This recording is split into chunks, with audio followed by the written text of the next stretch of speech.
Heck, I can make your introduction last 2 minutes, and then it'll be time to start anyway, perhaps. I would just say, generally speaking, I appreciate everybody from wherever they come for taking the time out of their evening to share with us. This is the second round of our newly invented club leaders forums, where we're just having an open question and answer discussion on various topics, and midstream, and as opposed to saying, okay, here you go, good luck, see you next year, let us know how it went. We've tried to take the approach of, well, welcome to the first quarter of your year, how are things going? And just, nothing scripted, no talking heads, nothing designed to be educational, at least from my perspective. I'm not trying to educate anybody. I'm just here to help facilitate the discussions. Those on the call may have recognized that we have some distinguished guests with us this evening, one of which I have recently learned shall forevermore be called Oh My God, our International Director, Peter Kyle. And the reason that he is here, I won't steal much of his thunder. I will tell you that he recently shared with me an initiative that he is taking on, I think is a good way of characterizing it, not only this year, but certainly moving into next and perhaps beyond, that has, it's affectionately known as RYP. I will tell you that RYP stands for Rotary plus Youth plus Peace and Action, where it involves the engagement of 100,000 young community peace builders. Peter Kyle is a true crusader in a positive way for all things peace oriented. His not only Rotary career, if you will, has taken him down that path, but vocationally and personally as well. He is a true champion for the cause. He and I spoke earlier this week. He asked for an ability to have an audience. I think that 12 participants may constitute an audience. And again, this call, as are all the others that the district puts on, will be recorded. So that it can be shown to the masses later on if they care to tune in. So with no further ado, I will pass the mic on to our esteemed director, Peter Kyle. Peter, the floor is yours, sir. All right. Well, thank you, Sean. Thank you for that very gracious and overly generous introduction. Hi, everybody. Nice to see some smiling faces on the screen. I'm delighted to have this opportunity to meet you and to talk to you. As Sean mentioned, I am very keen to introduce a really significant project in zones 33 and 34 over the next 18 months or so. Just by way of background, I've been heavily involved in the Rotary Peace Fellowship program. I chaired the Rotary Peace Fellowship Committee for 3 years. That's the committee that oversees the implementation of the program and the selection of the Peace Fellows.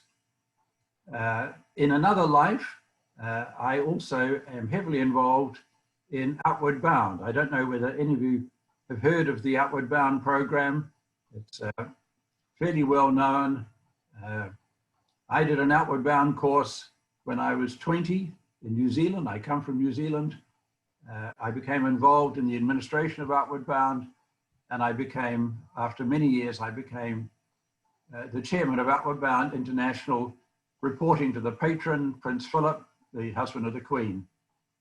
So Outward Bound and Rotary have been the two dominant extracurricular activities in my life. And I've often wondered how I could bring these two wonderful organizations together. And about a year or so ago, my became a reality. I partnered with two outstanding Peace Fellows.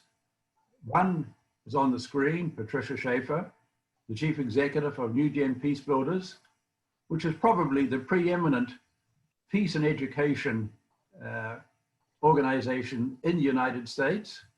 And on the other hand, we partnered with Outward Bound Peace Building, which is heavily involved in peace building, both in the United States and other parts of the world. And both these organizations are led by Peace Fellows.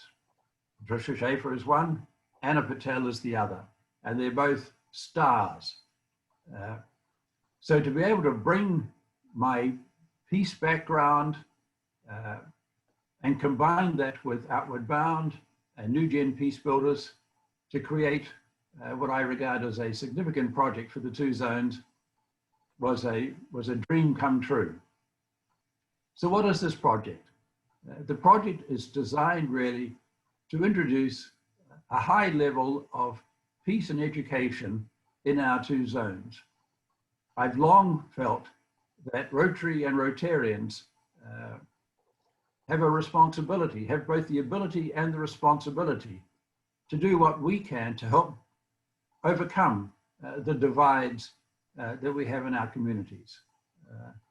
The United States has become, like many parts of the world, very divided. And we need to overcome these divides. We need to find ways to bring peace and unity to our communities. And Rotary, because of its long history, its brand, the resources that it can bring to bear, its focus on youth, is uniquely well placed to play this role. And I think it's so important that we involve our youth before they get as cynical and as skeptical and as jaded and as prejudiced as the rest of us. They're still young, they're still fresh, they're still developing their ideas. The earlier we can get to our young population and inculcate in them notions of respect and peace and unity and how to get on with people, the better. So bringing Outward Bound, New Gen Peace Builders and Rotary together in our two zones is what this project's all about. We have reached out to all the district governors, to the DGEs, the DGNs. We've had an amazingly positive response. We've raised quite a lot of money. We still have more money to raise. And once we get over this initial phase, we need around $61,000 to start preparing toolkits and videos and the other preliminary materials. We will then move into a more significant fundraising phase and building out community events in schools, in homes, in places of work, all around the 31 zones in our 31 districts in our two zones, including very much District 7545. So perhaps that's all I need to say by way of background. Now let me introduce my colleague, Patricia Schaefer. As I mentioned, she's the Chief Executive of New Gen Peace Builders, which has had 8 years of experience doing exactly what we are proposing. She's a Peace Fellow. She's a star in my book, and I think you will enjoy hearing from Patricia. So without further ado, Patricia, the floor is yours. Well, thank you very much. And I am up in the mountains in very cloudy circumstances, so I just want to make sure I'm coming through clearly. Can you hear me clearly? And I'm hoping no distractions or echoes or anything like that. Great. Well, so it's a pleasure to be with you. Peter says, oh, these two Rotary Peace Fellows are stars in his book. Well, he is a star in my book because he is an inspirational leader that really makes it possible to take this idea of peace as a 100-year focal area for Rotary and a current specific area of focus for Rotary and help it come alive. And so he helped it come alive by creating the Rotary Peace Fellows program and sharing the peace committees. He helped it come alive by helping form a strategic partnership with the Institute for Economics and Peace, between the Institutes for Economics and Peace and Rotary. And now he's helping it come alive with this vision of, well, how can we bring peace education and peace building tools down to the community level, starting with youth? For me, that means a lot because I am one of now about 1,500 Rotary Peace Fellows around the world. Anna Patel, who we mentioned, is another. But what I was very aware of in my Peace Fellowship was, wouldn't it be great if being a Rotary Peace Fellow could sort of be rethought, repackaged, and brought down to the community level so that any young person or any member of the community could get access to techniques and tools and frameworks and ways of thinking about bringing peace to their communities. And so now Peter is making it real. It's a very ambitious goal, this idea of engaging 100,000 young community peace builders in 21-22 during Peter's signature year for his directorship. But it is very attainable, in my opinion, because of the way things are unfolding. So as Peter mentioned, so many district governors are already stepping up and saying, what an amazing thing. It's right for our times. It's a place for Rotary to be recognized as convening and connecting people in local communities for peace and peace education with young people. And so we're really excited. As an implementing partner and working with Anna Patel and Outward Bound Peace Building as implementing partners, our roles have really been to come alongside Peter, to be sort of at his elbow and to help formulate a plan for how districts can actually bring this initiative, which was very beautifully introduced as Rotary plus Youth plus Peace in action, to districts throughout the zones. So I want to take a moment just to tell you a little bit about how this program will unfold, just to give you some highlight insights, and also say that Peter is going to be introducing the program formally in sort of launching it at the November Leadership Summit for Zones 33-34. So more to come. So what the program really consists of is, we like to say 5 phases, and we even call them the 5 E's. So one phase to establish the foundation for the program. So district governors and district governor-elects have been giving input to and helping shape what the program would look like. And we as implementing partners have just been gathering a lot of information, helping set the foundation, to help lay out a plan for what this looks like. And that phase lasts right up to the November Leadership Summit. Then a second phase is really about providing all the communications tools and resources to the districts, to presidents of clubs, to the members of clubs, so they can be excited about the program and what it means for Rotary to be recognized as a convener and connector of peace in the local community level. Allows them to start reaching out and spreading the word about this very large and significant peace education initiative, which frankly nobody in the United States has attempted. Rotary is the first to do this, which is very exciting. And so that period really kind of lasts from about January through May, when lots of tools and toolkits and materials and resources will be provided at various trainings around the districts, and specifically through a lot of the multi-district PETS trainings, but all the district trainings. Then next summer, a big launch event, which is being called the Energizer. And that's an event in which the current estimates are having 50,000 people attend a virtual event of about 3 hours, where they can hear about Rotary and its role in peace, learn about the positive peace building endeavors of Rotary and positive peace principles, engage in questions of, well, how can we bring more peace education to our communities? And what's really great is it's viewed as Rotarians being able to attend the event, but also reach out to and invite others who would be interested community stakeholders in participating too.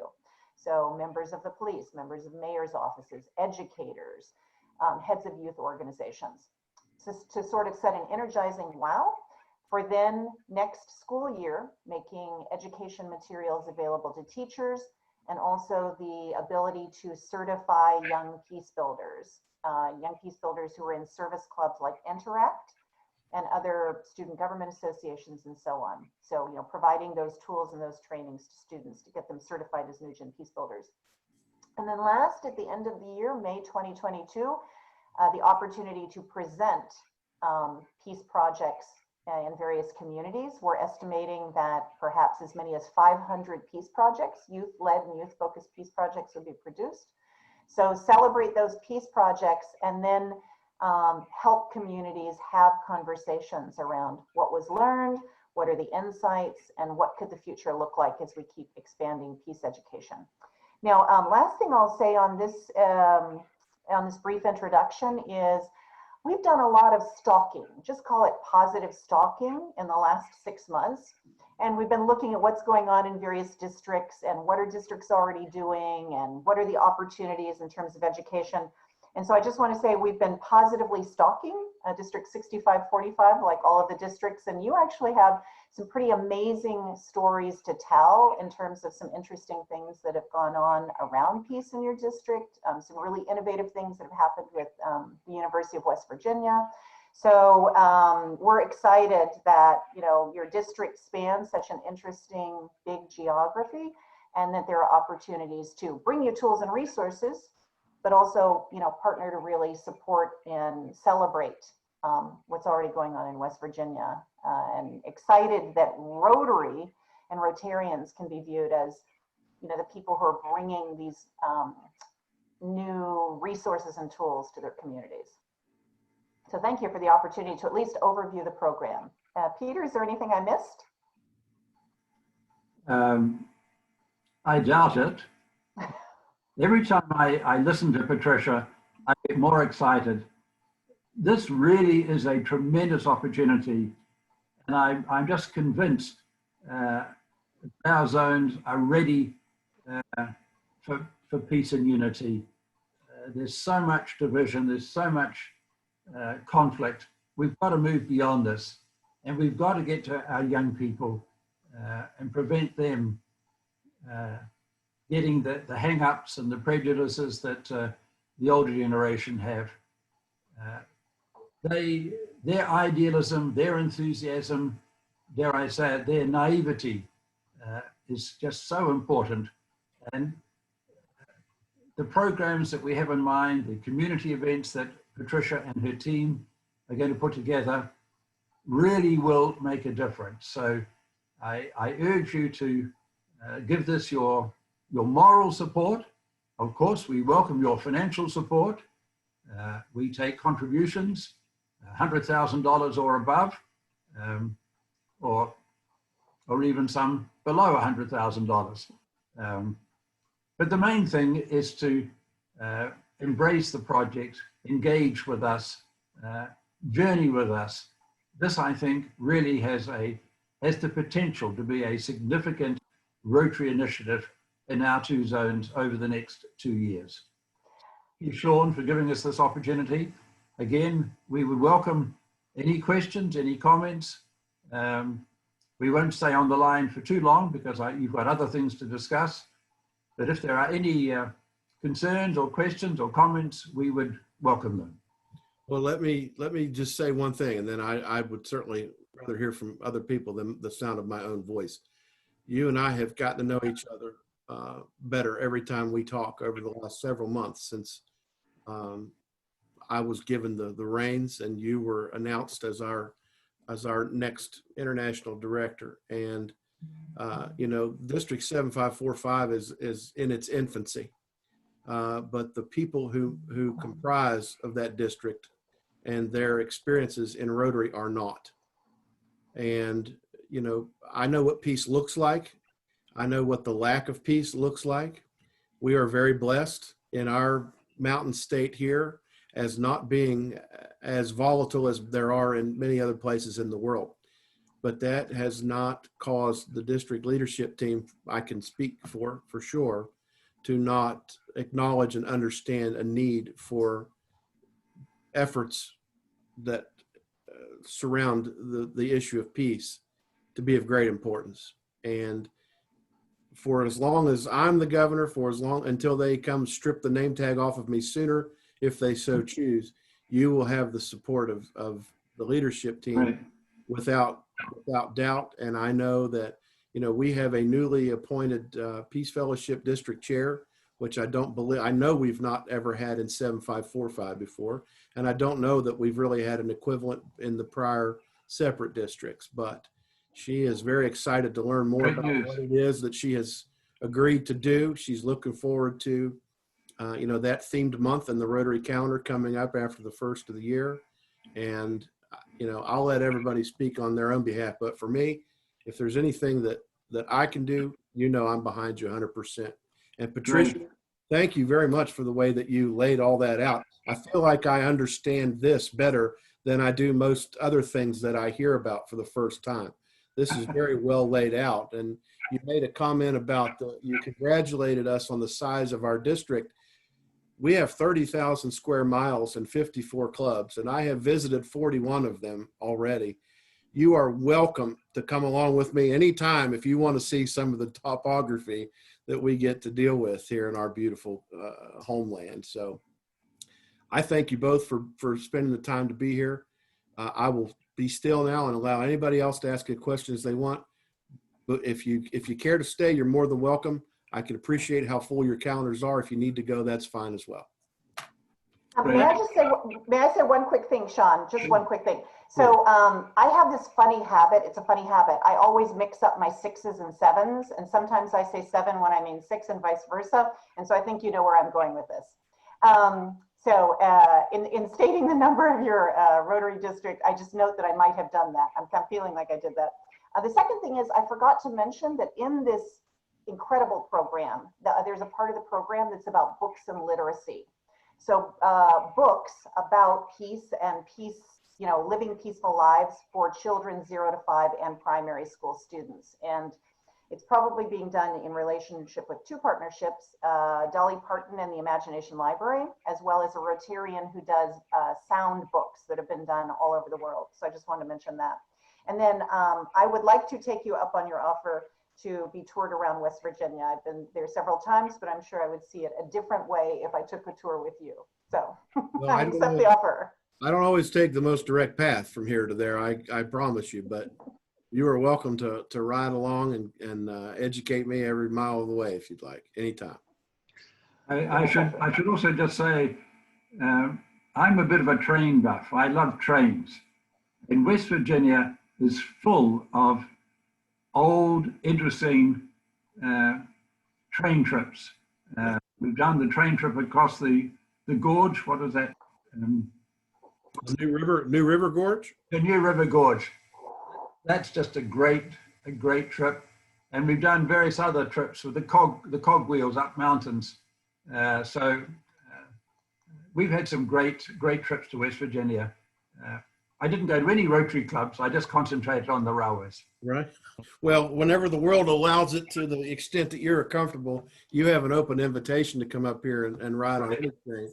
You know, there's folks on this call from Grafton in particular, and Grafton is a world-renowned railroad depot from generations past, and all kinds of history there, and the other towns as well. It's I could brag on my homeland all day long, just like anybody else, but I won't do that. Is there anybody else that has any questions? I have 2 questions. Go ahead, Martin. Sir. First of all, Patricia, how do you spell Schaefer? well, so you know there are 42 different spellings. I like to say it's spelled, it doesn't have any of the good letters because it's just S-H-A, F as in Frank, E-R. Like none of the good extra letters. Only one F. Only one F, no C's, no E's. Well, mine's with 2 F's, and my joke is that that's a West Virginia spelling because the English clerks in Schaefertown, Pennsylvania, back in the 1700s, misspelled every child's name. And one with 2 F's and one with a V ended up in West Virginia. So when I spell my name, it's 2 F's.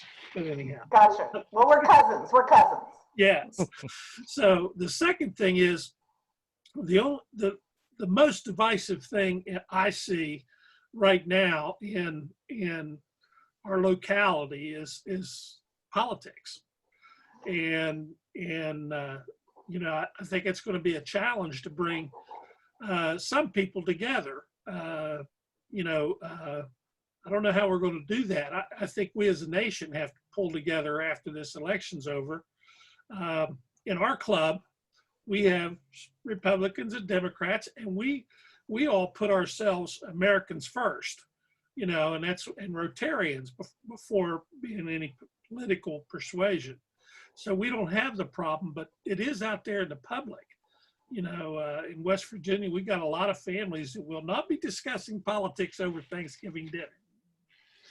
So how are we going to address trying to bring these divergent groups together?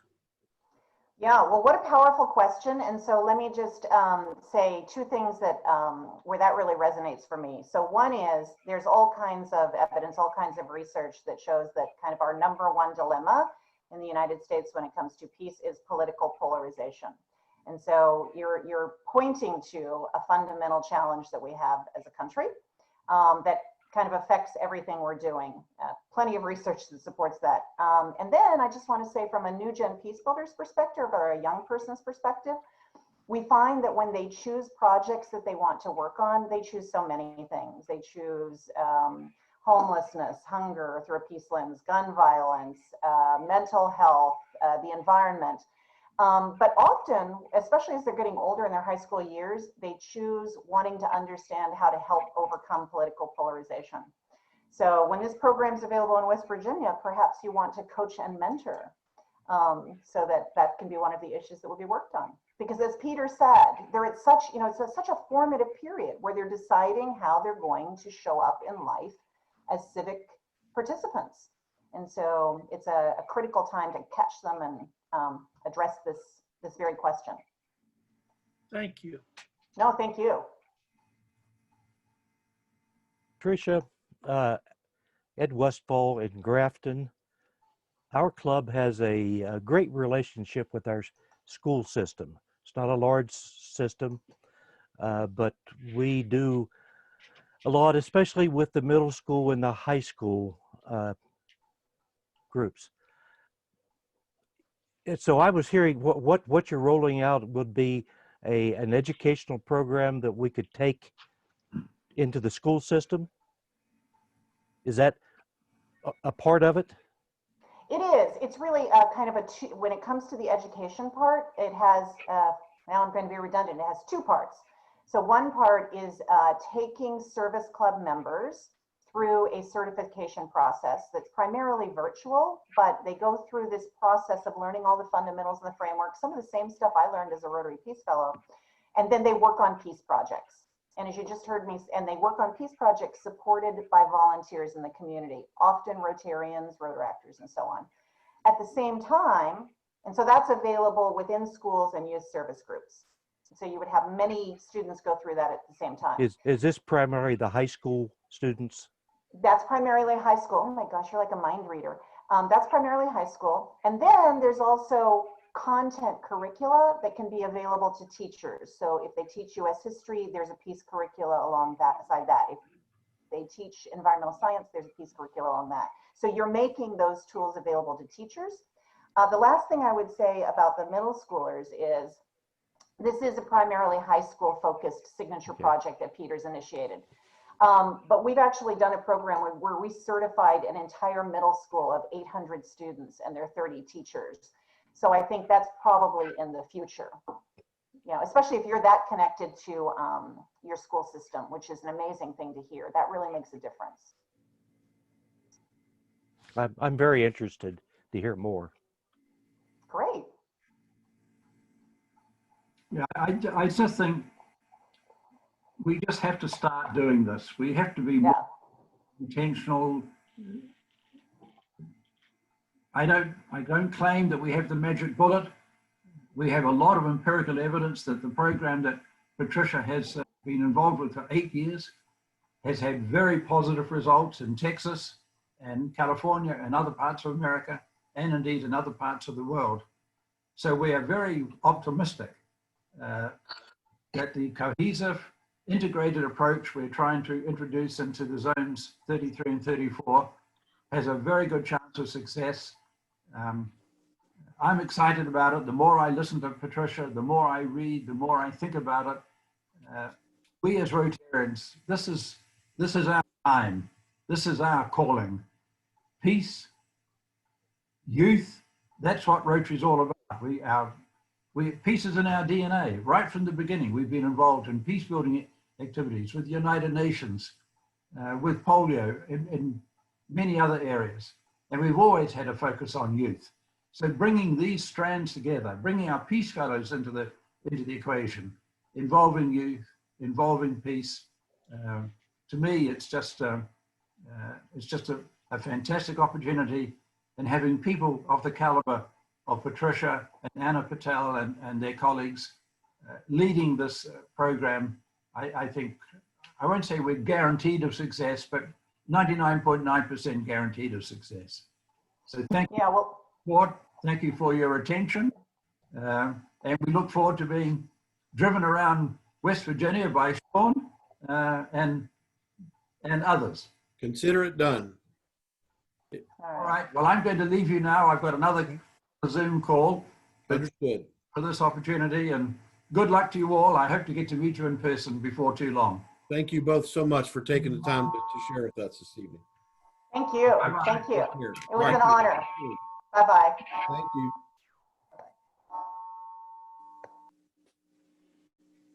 Thank Then you. there were 10. Thank you, Sean. What did I didn't do anything, Okay, take care. but you're Hey, welcome. Sean. Yeah, Hey, Sean, this is Dennis. Sounds like I have another topic for my RILA conference. I think you do. We may have another topic for our district conference. Yeah, that too. Well, I appreciate you all. Wouldn't it be great to certify all the kids at the RILA conference? Absolutely. That would be There's, awesome. Go ahead, Jane. Sorry. I just said that would be wonderful to do that at the RILA conference. Well, you know, I know we're supposed to be talking about service projects and fundraisers, and we can do that in a minute. But you know, I think that if you don't allow yourself to fall subject to thinking within the same box all the time, there's a lot of cross-trained opportunities, I think, that we've failed to acknowledge before, that I believe that, you know, the ability to explore is infinite. You know, I'd like to see Rotaract be at district conference. I'd like to see a Rotaract Pets be created. You know, and we don't have to change everything overnight. We don't have to solve all the world's problems in 1 year. But I agree with what Peter said, that if you don't start, you're certainly never going to get going. So we've got a lot of firsts and we've done a lot of starts. And I know that once I've been turned out to pasture and those who follow me step up and do their thing, that, you know, all that stuff can continue. We're just getting better about the way we do things. We're getting smarter about it. And, you know, COVID, as much as I equate it as a 4-letter word in my vernacular, it has provided a lot of inadvertent benefits that we would not have ever thought about, or not to the extent that we've realized since as a result. You know, when, you know, any given year, I would see Dennis maybe 3 times. I'm sure Dennis sees my face in his mind so much now he has nightmares. But, you know, just for an example, it's just the ability to have opportunities to communicate is almost too easy. But with that said, does anybody else have anything they want to throw out there with regard to what Peter and Patricia shared with us? That was a nice surprise to me. He actually reached out to me Wednesday and said, "Hey, I'd love to share this new initiative with you." And I said, "Well, it just so happens that we're going to be getting together here soon as a district." And so with that, There's no doubt in my mind that when the goal is peace, people work together for good. And there couldn't be anything more, I believe, that will positively influence Rotary's attempts at service than fostering peace in our communities. So that's right. You know, if the world had peace, we'd already have Pakistan, Afghanistan swiped off that list. But that's, as I understand it, one of the biggest impediments we have to being able to eradicate polio in those 2 countries is violence, you know, and the way that things are aimed against our efforts. It's unbelievable. Well, then let's stay true to the advertisement, as they say. We're here really, at least for this time, to be sharing and enjoying and complaining about service projects and fundraisers. As I look across the room, everyone on this call has just concluded a very successful service project / fundraising weekend. So I kind of feel like anything I say to improve that landscape is preaching to the choir. I wish we had some of the folks from the clubs who maybe aren't as full as of many ideas as the people that are on this one. But, you know, I'm glad to get out of the way. I'm just trying to facilitate these opportunities. I don't need to monopolize them. I'll let all of you discuss what's going on. I mean, I know a little bit about what everybody's been doing the last 7 days that's on this call. So I'll get out of the way and just let anybody throw out there what they'd like to discuss. We've got 2 more topics later on, and we'll pivot into those as the time requires. But for the meantime, anybody have anything they'd like to share about either of those 2 particular avenues of service, if you would? Everybody's muted. Don't everybody jump at once. There you go. I'm going to put in a plug for everybody that's here. Since everybody here has been part of a successful fundraising weekend, I'm going to ask everybody here to make sure someone in your club goes to Rotary Showcase and highlights what you did on Rotary Showcase so that it is instantly available for other clubs to look at for ideas in the future. There, you all have been admonished by your district community service chair to do your solemn duty and go to RCC and do what you need to do. Karen, I'll welcome you individually if you'd like. You're not exactly as frequent a flyer as many of the other people on this call. I appreciate you taking the time to join this group. I was encouraged by Ed, and I think kudos goes to any of the clubs that did the fundraisers this weekend. And I will follow up with Ed on the showcase for ours. Well, does anybody want to brag about what they did? Anybody want to share maybe a pitfall that you encountered along the way in the planning of it? I mean, these are designed to be helpful. It's hard to help those who already know how to help themselves, but hey, we're here. I'll spend as much time as you'd like just discussing and bragging about people. Who's got something to contribute? I would like to give Brad Ford some kudos from the Bridgeport Club. He came up with this idea, and he immediately contacted me and Harrison County and said, hey, let's get together and do this to bring our clubs together. And we have a social event and raise money for Polio Plus.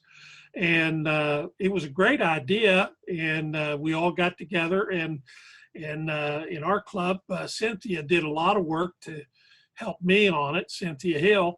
And I'm really, really proud of everybody that got together. I think making this an annual event will help us generate a lot more money, because I feel next year it might even be more people participate than we had this year.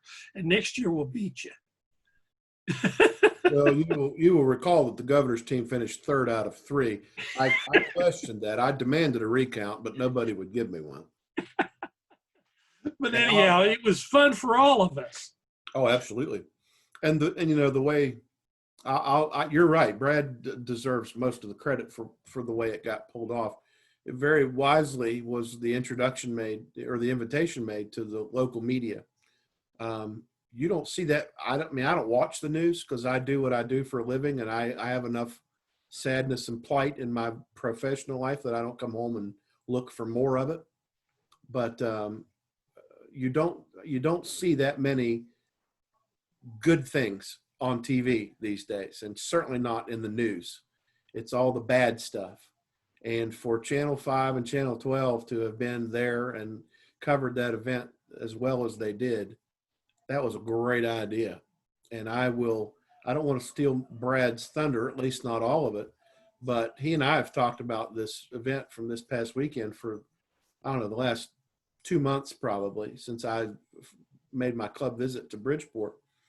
I can see this thing taking off and being district wide. And I don't mean that each club has its own thing necessarily, which that would be fine too. I see this as the different clubs in the district assembling their team, and there being a centralized location for a giant district wide event. And everybody comes to town, and it's a big deal. And they've got banners and roadies and, buses and theme music. And I mean, I can just really see something like this going wild. And we don't have to wait until World Polio Day weekend in order to do it.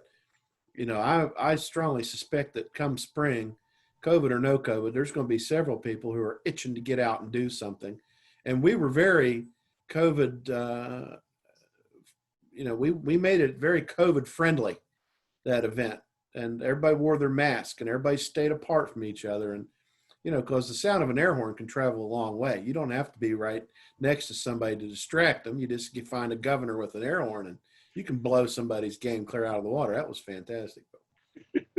Anyway, yeah, that was quite a fine event. And you know, before I went there, I was actually in Grafton with some of these other folks that are on this call, and they had two efforts going on at the same time. And if any of you want to share about that, I'm sure some of these people would love to hear about it, what you did.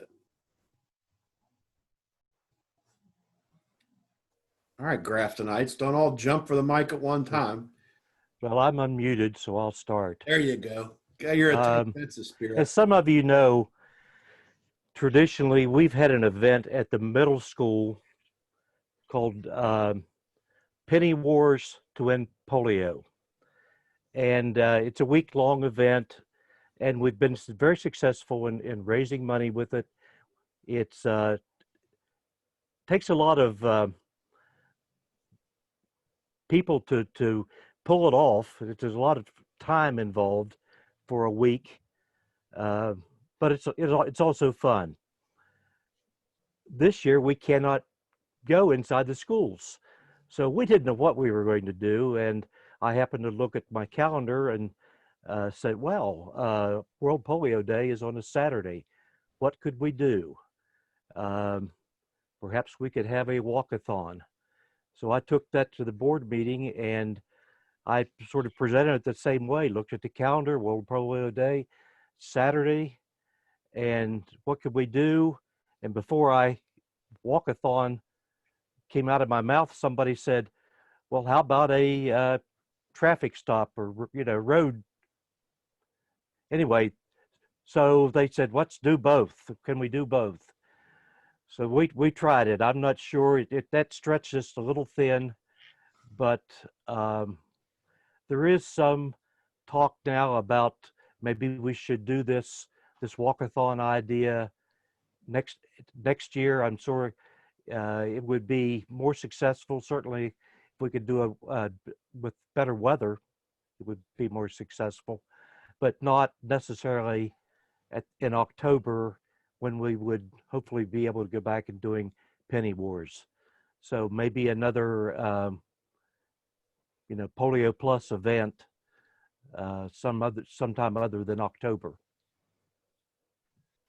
Well, if you're not going to brag on your brethren, then I will. These, you know, I was in Grafton Saturday morning, and I got to be at both places, and both were very well done, despite the dampness factor that was involved. There were people walking in the rain around that track just as well as they would have had the sun been out. And then Sam McDaniel, who threatened me with his big bucket at the traffic stop, everybody, they stand out in the middle of the street at the busiest intersection in Taylor County in the rain, and people were stopping and throwing money in it. And it's just, you know, it just works. And I applaud everybody in that Grafton Club for doing what they did. Karen, you're looking there kind of stoic. That includes you too, you know. And Sean, did you get one of the brochures or rat cart? I did. That was the one piece of that I felt really very good about, because we'd never done that much. I'm starting to say anything. It's very close to never done anything as far as educating the community about polio. We educate the students when we do Penny Wars. So I felt good that we were giving those out to anybody that stopped, whether they gave a donation or not. Everybody that drove through that intersection is potentially a future Rotarian. Why not? You know, so I hope that the people that receive those take the time to take them home and read about them, because I thought that was very well done. Then you all actually designed your own sheet that was in some of those bags as well, which, by the way, thank you for the gift. I appreciate that. Karen, you're muted, dear. Make sure you unmute yourself. Okay, sorry. I want to give kudos to our chairman, Greg, because we had a really good committee put together. I was in competition with Brad Ford, though, for the TV stations. I tried, but I was in competition. Maybe we could coordinate that next year. But the thing is that was really nice, those bags that you got, it was a community involvement from small businesses, and even that gave us more public awareness as the Rotary and as polio. And I see that as a very big positive to do this in the future. Absolutely. You know, there were a lot of, anything that starts with a P can become a potential polio project this year. And just around here, just in the 50 miles that surround me, we had pins for polio where people bowled. We had putt-putt for polio that Martin mentioned. We had pints for polio at Kingwood last night. I mean, there's a plethora of P words you could use. And I thought it was fantastic. I mean, my understanding is, in the 54 clubs that are in our district, 47 of them had some sort of an event or activity that surrounded World Polio Day. 47 out of 54. That's a tremendous percentage if you think about it. When you get 35 people to pets and you get 47 clubs actually doing something to raise money, that's, my hat's off to everybody that participated. How about you, Jane? Tell us about, Lisa didn't give me much of the juicy details, but you actually did an event that was planned as a community partnership, correct? That is correct. Our normal polio fundraiser is actually at our Rotary Night at the Rays in July. We have been having a Rotary Night at the Appalachian League team here in Princeton every year for a number of years, and that ends up being a polio fundraiser. But this year, of course, none of that happened. Baseball didn't happen, and it will actually look very different moving forward. So we had several of us have been lobbying for a Pints for Polio kind of event in our community for a number of years. The problem is with COVID, a lot of the restaurants are having difficulty, first of all, having anything, because many of them in our community are indoors. And their profit margins are very, very small. So we didn't get a lot of enthusiasm, but we do have a wonderful, relatively new brewery here in town, the Sophisticated Hound. And we've had Nat in to speak at the owner in to speak at our club. And he's got a lot of bright new ideas. So he was willing to work with us. And there was an actual / come see about Rotary, kind of Rotary information session / outdoor fellowship event on Thursday night. And all of the proceeds from that went to polio. Matt committed those to polio. And then the rest of the weekend, he gave 50 cents per draw on their most popular beer for the rest of the weekend. They're only open usually they're only open Friday, Saturday, and Sunday normally, but they open Thursday for us. And so it's not a real long time frame. It was very small. The proceeds were, I think we only made a little over $200 total at that event, but we see tremendous potential for it growing. You got to start somewhere. So, and it was an opportunity to get the word out about polio, because the press did cover it, not to the extent we would have liked, but they did cover it. So. Absolutely. Well, you know, I would be remiss not to extend a branch out to the other clubs that are represented. Dave, I know you were with me, so I don't know if you have much that you can share with what the Morgantown Club did or not. You were kind of serving as head honcho all day on behalf of the district, but we've also got South Charleston and Weston on this call. Would either of you two ladies like to share any plight or success with the rest of the group?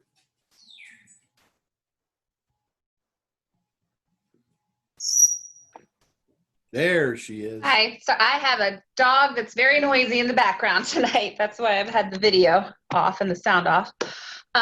We did, it wasn't exactly specific for polio, but we recently did a mum sale, which we've never done before.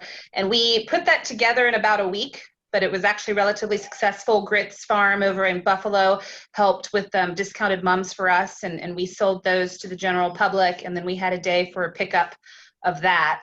And it was pretty successful and something that we'll probably do again in the future. We think with a little bit more planning, we'll be able to reach a broader audience for that. And then we were able to hold our golf tournament on a new date a little bit later in the fall. And fortunately, we ended up having a good turnout for that, better than expected. Our sponsors were down, but the teams were actually about normal. I think people just wanted to be outside and do an activity. And we did it very socially distant. We did it take-home lunch instead of a normal sit-down lunch because of the requirements of the club and things like that. So that's what's been going on with us right now. Cool. And again, I apologize for the barking. No, that's all right. I didn't mean to put you on the spot, but No, that's okay. Tina, how about you? You want to share any good Lewis County gossip? I know she's having connectivity issues. She may not even be able to hear us. Well, then let me, if Tina, if you can hear us and you want to come on, just feel free to do that anytime. In the meantime, what do you all have planned for the future, for the benefit of those who may watch this video later on that weren't able to attend tonight, aside from anything that was specifically related to World Polio Weekend? What do you have planned as far as projects and fundraising, and how are you planning on overcoming what appears to be the norm for the expected future? What kind of problems are you having? Anybody want to tackle that topic? Our annual Pancake Day is Friday. I am still in quarantine, so I will not be able to personally participate this year. But it is usually our biggest fundraiser. Last year we made close to $19,000. This year I was just getting ready to, and I unfortunately started talking before I found out the details, trying to get, the numbers are down, and I can't find the email quickly enough that gives me the numbers. The numbers are down in terms of orders, so we certainly won't make as much, but we're still hoping to clear the goal is around 9,000. We're only able to do that. Obviously, we sell a lot of pancake meals, but we're only able to do that because we have really strong sponsors.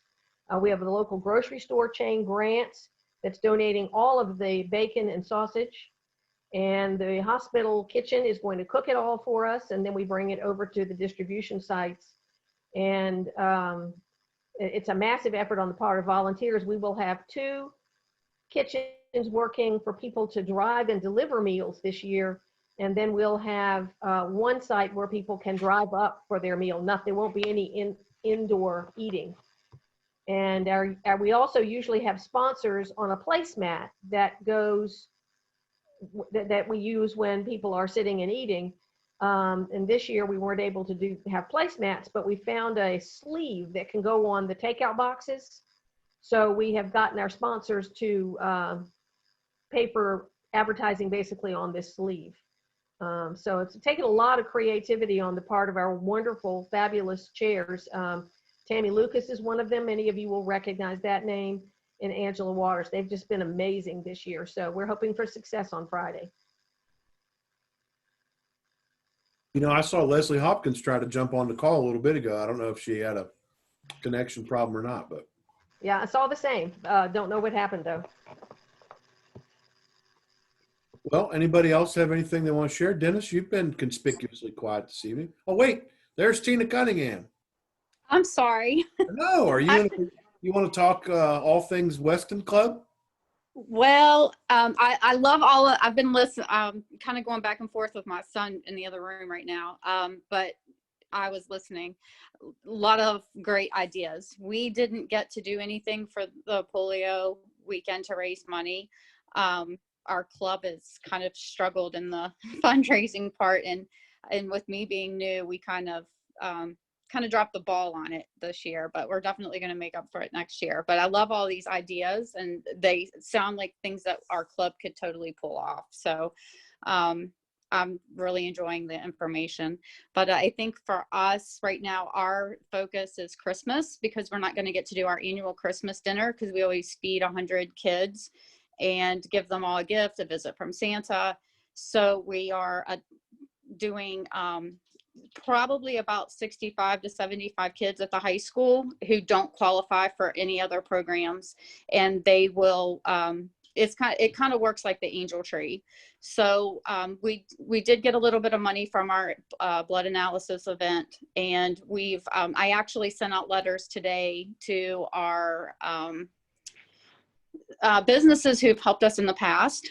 So I've kind of reached out to them and said, hey, we're not doing our annual event that you traditionally help with, but here's what we're going to do. And we kind of put a price tag on it to see if these businesses will help sponsor again. So we have one that is, so we just don't know how much yet.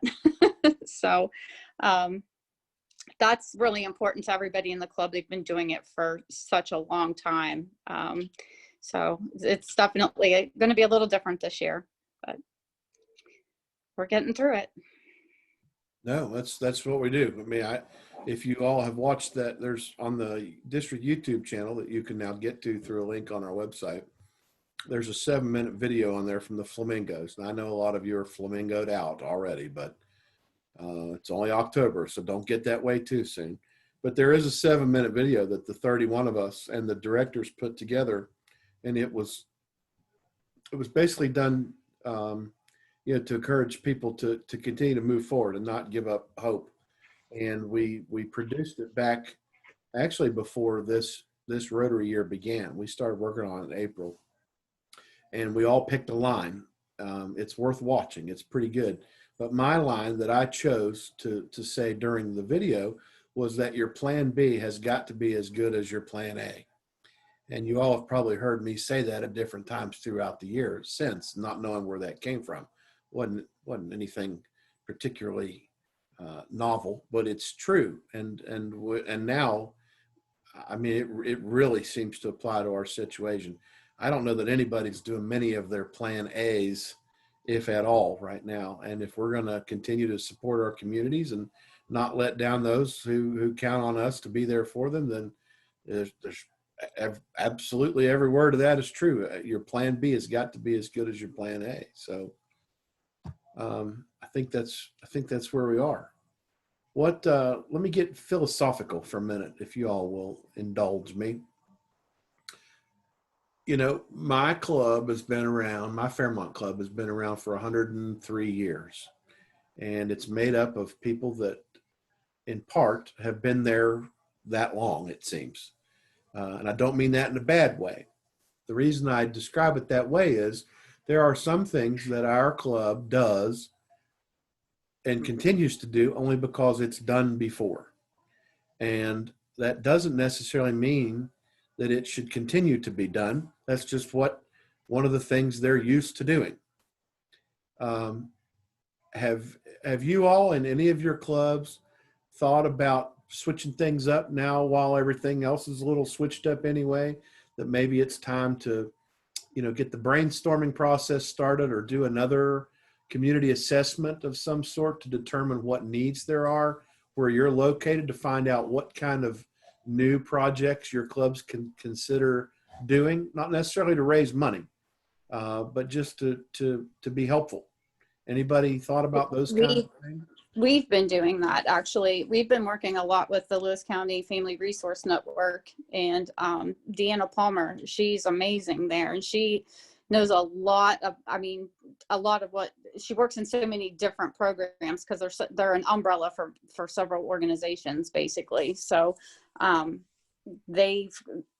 she keeps us informed of what's going on, and we're changing things up in our club.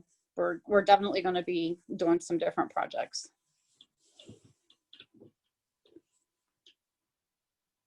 Anybody else? Jane, I don't mean to pick on anybody in particular. Ed, you got your mic off, or whoever, or your mute off. Whoever wants to speak, I'm just trying to keep the conversation going. Well, we're exactly in that situation, Sean. Our club would do the same thing. You know, it's July. You know what you're going to do in July, and then August, and then September, and it wasn't a great deal of planning for it. It's just what we do.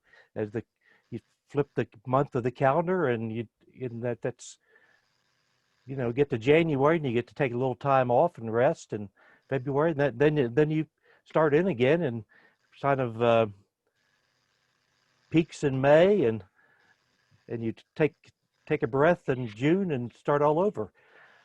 And this year it's totally different, and we have fortunately been able to find some service projects to do. But I think in a way it's a good thing that now we can try to look for things different and to serve the needs of the community. But I was hoping from this meeting, this session, that I would hear how different clubs assess the needs of their community. Well, I can tell you how we come up with new ideas, and that they are from the community, or at least part of it. Like many other Rotary clubs within our district, the director of the chamber is in our club. And that person, we've got a chamber director on this call, in fact, at least one. Let me look around. Those are the people who know what new opportunities and vocations are being brought into the community through, the businesses and things that happen. And so presumably those people come because there's a need for what it is they do. So we kind of, tag along to the coattails of those folks, and kind of have that bit of an opportunity to constantly monitor what it is that's going on from that perspective. The other things that Fairmont does is,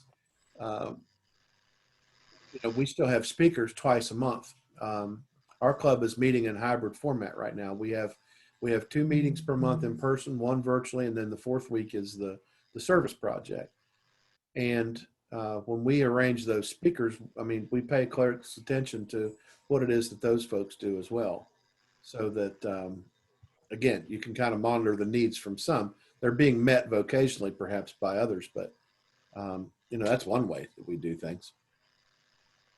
I would say, Ed, another thing that helps is, and this is going to key right into Amanda's upcoming presentation on public image, is that we have, through our projects, I think the changes in our projects have not come from a formal community assessment. If you go on Rotary and you find out you go to the service links and it tells you how to conduct a community assessment, I will tell you we have not done that.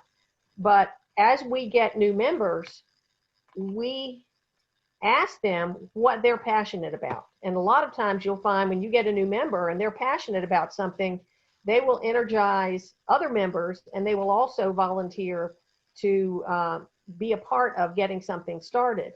And then once you find a project, and I'll just say that our Mardi Gras, which you may or may not have heard of, was one of them that strikes a chord in the community. You will get other members that are passionate about service, and it's self-perpetuating, but it only happens once your Rotary Club is seen as a place where people can serve and a place where people are passionate about helping the community. So I think it's very difficult to do that unless people perceive you that way, and that goes all back to, in large part, back to public image and efforts to get the word about what you are doing out there. Sean, I think the formation of our evening group 1 year ago this month has helped us. They're younger, they have fresh energy and new ideas, and we've encouraged them to think about new projects, and they've done that, and we've ended up with some projects that we had never done before. And one of the things that would have been done this year, since we had 2 teachers in that evening group, and we have 2 great teachers that will do that for us, but right now the school system isn't even allowing clubs to meet. So just the fact that we had 14 new members all at once, they were younger, full of energy, smart, service-minded. They helped with coming up with the new ideas. Ed mentioned that the walkathon, and that was discussed at a board meeting. Well, the person that came up with the idea of the roadblock too was the chair of that evening group. So they have ideas, and you know, we as a club just want their Grafton Rotary members as well, and we just want to support everything they come up with. And I want to plug Rotary Showcase again for another reason, not just plug it for us listing things on it, but that's certainly important, but as a resource. I remember going to as an RLI instructor in Blacksburg, Virginia, so that was out of district for me, but I remember there were several clubs in that district that use Rotary Showcase as a source of project ideas. And you know, it's only as good as people list things on there, but it can help. You're absolutely right. I mean, that's part of what that's for, is so that you don't have to reinvent the wheel every time you want a new idea. And I will say this, I get off track sometimes too. You know, these alternative meeting times and locations, and you know, the new members that we're out trolling for lack of a better word, for our clubs, they don't all have to be young. You know, any new person brings with them a fresh set of opinions. And that goes for the seasoned folks like us as well as the younger people. You know, I mean, it'll be a different set of opinions and ideas for sure. But anybody that's new to the club brings something new to the table, I think. We've got a question, and I don't know, Jane, maybe you want to answer this. And I don't know who this is. Maybe they'll unmute themselves and tell me. Whoever is designated as iPhone right now has a question. How do we access Rotary Showcase? Jane? It's Kim from Putnam County.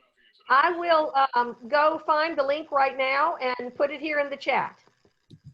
I can also tell you that in the PETS materials, if you have access to those, and Sam can probably tell you what page they're on, because he kind of moderated that part of the discussion during PETS. There's a step-by-step set of directions on how you can access it and how you put information in it, how you search for others people information that's already in it. It is part of my Rotary, and I think you go to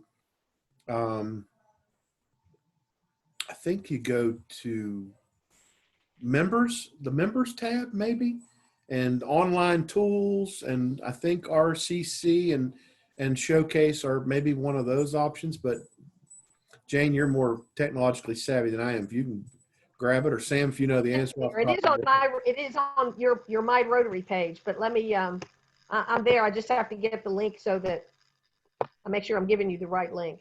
And I heard, and Kim, I heard who you said you were, and I got your chat message as well. That is Kim Riddle from Putnam County, who is the president-elect, if you all don't know her. So it looks like Tina had to jump off the call, but she and Tina will be presidents at the same time. And maybe Martin Schaefer too. Are you a multi-term president in Clarksburg, Martin? Yeah, yes, I am. So you're going to be president again next year as well? No, this is my second year. Oh, okay. No. There, Jane put that link in the chat, Kim. If you have your chat window open or can open it, there's a link and it'll take you right to it, or you can copy and paste it somewhere else. You'll have to sign in, I believe, to use it complete to its Oh, Jane's a president-elect as well, Kim. So that's right. She's kind of getting a head start by being thrown to the wolves this year as a favor to me. I appreciate that, though.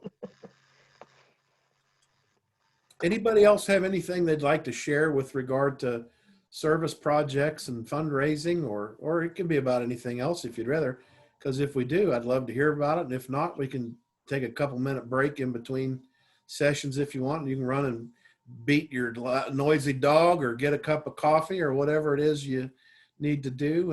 And I'm just kidding about the dog. Anybody beats their dog's going to have a problem with me. But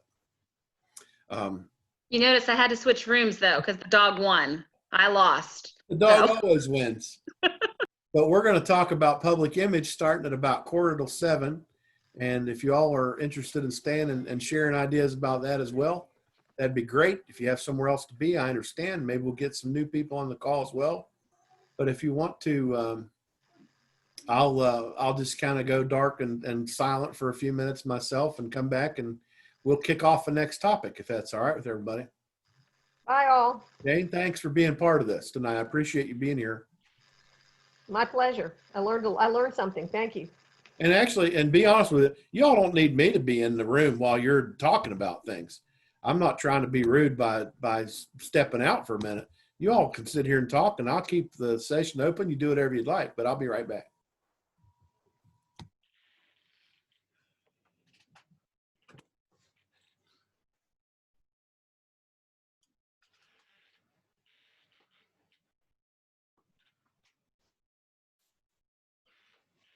Working. That's what you wear to work? I want you to meet someone. This is a doctor.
Okay, anybody that's still among us that can hear me, that is interested, I'll invite back.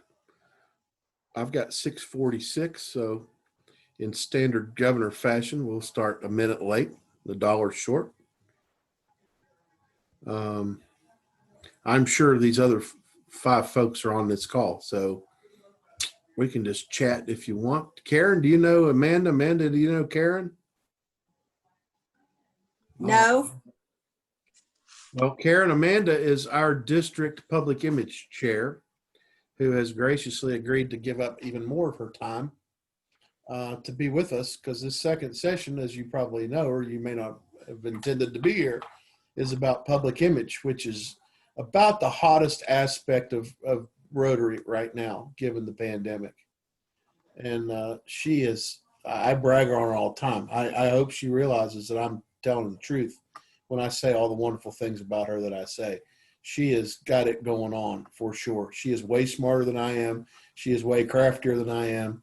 She's on top of everything all the time. She's invaluable to her district and its leadership team, and I appreciate everything that she does. So, and that was recorded, Amanda, so you can refer people back to that later in life if you want to. Well, thank you, Sean. I don't pay you enough to say that, but Well, thank you. You definitely do not pay me enough, that's for sure. And Karen is somebody that I've recently gotten to know better than I did before with some conversation that we had, and she is doing fantastic things at her club as well. Some of which is arguably related to public image, I think. Wouldn't you say, Karen? Seeing how I'm the public image chairman, yes. There you have it. I mean, titles are one thing, but what a person does is, Titles mean nothing. We there's got the the TV stations there for 9/11, but I failed to get them there for Saturday. That's all right. You just got to be at one step ahead of Brad Ford, which I admit at times is difficult because that guy's just a bundle of unharnessed energy. And you've really got to be on your game to beat him to the plate. But, oh, look, you got another endorsement from Kim Riddle at Putnam. You are the bomb, Amanda. You hear that? Well, Kim and I spent yesterday afternoon on Zoom together for a chamber function. So we've been Zooming. Gotcha. Well, I got to meet Kim not too long ago when I was down there visiting her club. And we actually got to have dinner, some of us together the night before the meeting. And I think Putnam is in good hands right now and is going to continue to be in good hands in the future. And if after Kim, make sure you start grooming your successor now, Kim, before you even get there. And that is the recipe for success, is being ahead and strategizing and multi-year planning, I think. But that's enough governor sounding stuff. You don't need that. Read the Pets Binder if you want to learn about that. You don't need to hear me. So with that said, as the folks come back on and hopefully more tune in, anybody want to talk public image? Karen, you're kind of public image oriented vocationally, aren't you? From what you Fortunately, yes. Yeah. Well, that's not bad. That makes you well suited for the role that you have now. Yes. Yes, I was. That was part of my career and an interesting part. And the big thing is I discovered doing this that there are 38 radio stations in our region, if you could believe that. Yeah. And there's even 12 of them are religious based, but 38 that cover Fairmont, Fairmont, Clarksburg, and whatever. And I'm learning more. I came from out of state. I'm originally from here. I moved back. So I'm bringing different experiences from a different club. And I moved back. So I'm learning West Virginia and its resources after being gone since 1970.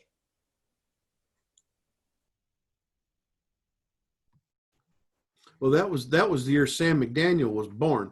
So perhaps he can share what's happened in West Virginia since 1970 with you sometime. No, Sam was ahead of me in high school. Sam, buddy, I tried. She's in your club, man. You get what you pay for. I'm sorry. Yeah, Karen graduated with my wife, who is just a couple of days younger than me. There you go.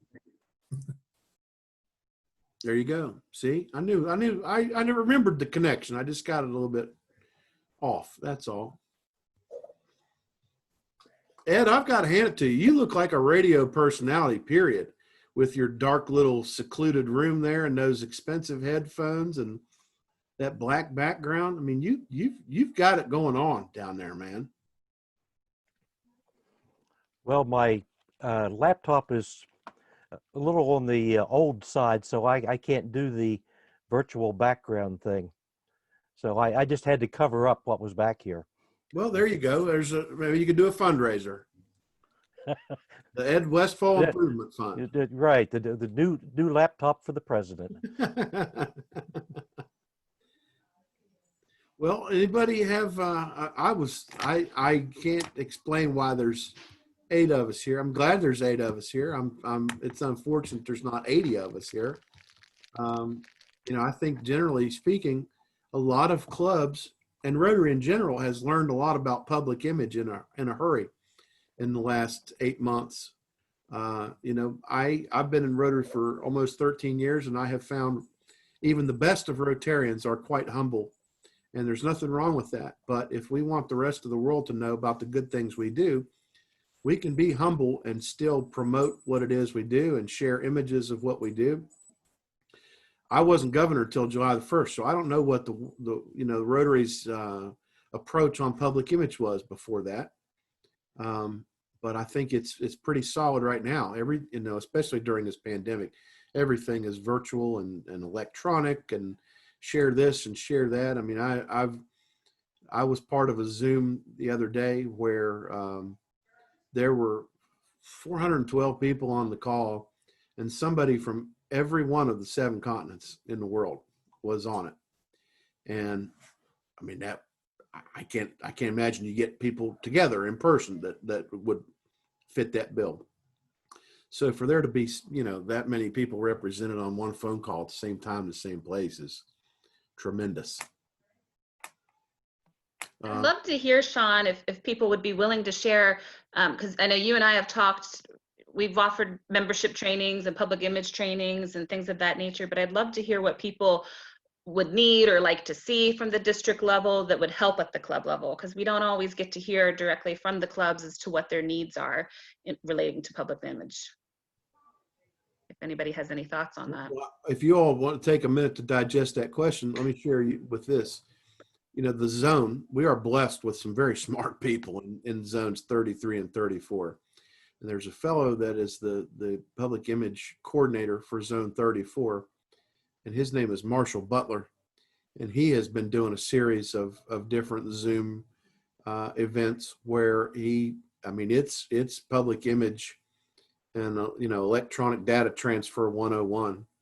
And they had one just last night, in fact, where they talked about the different ways that they are using to get the word out and the different equipment that's available. And all those things are actually preserved and recorded. And you can go to the Zone website, which I can put in the chat here in a minute, and you can see all of those videos on how they do that. And then I don't know if DAX, DACDB has got a series of things. I think it pretty much pertains just to what DACDB does. It doesn't really go out beyond that because, in Rotary, we all kind of feel like DACDB is our own little special private hated friend at times. But DACDB has lots to do with things other than just Rotary. And I sometimes forget that. So, all right, with that said, I've filled in all the time to think about an answer to Amanda's question. I'll be still and let people respond if they can.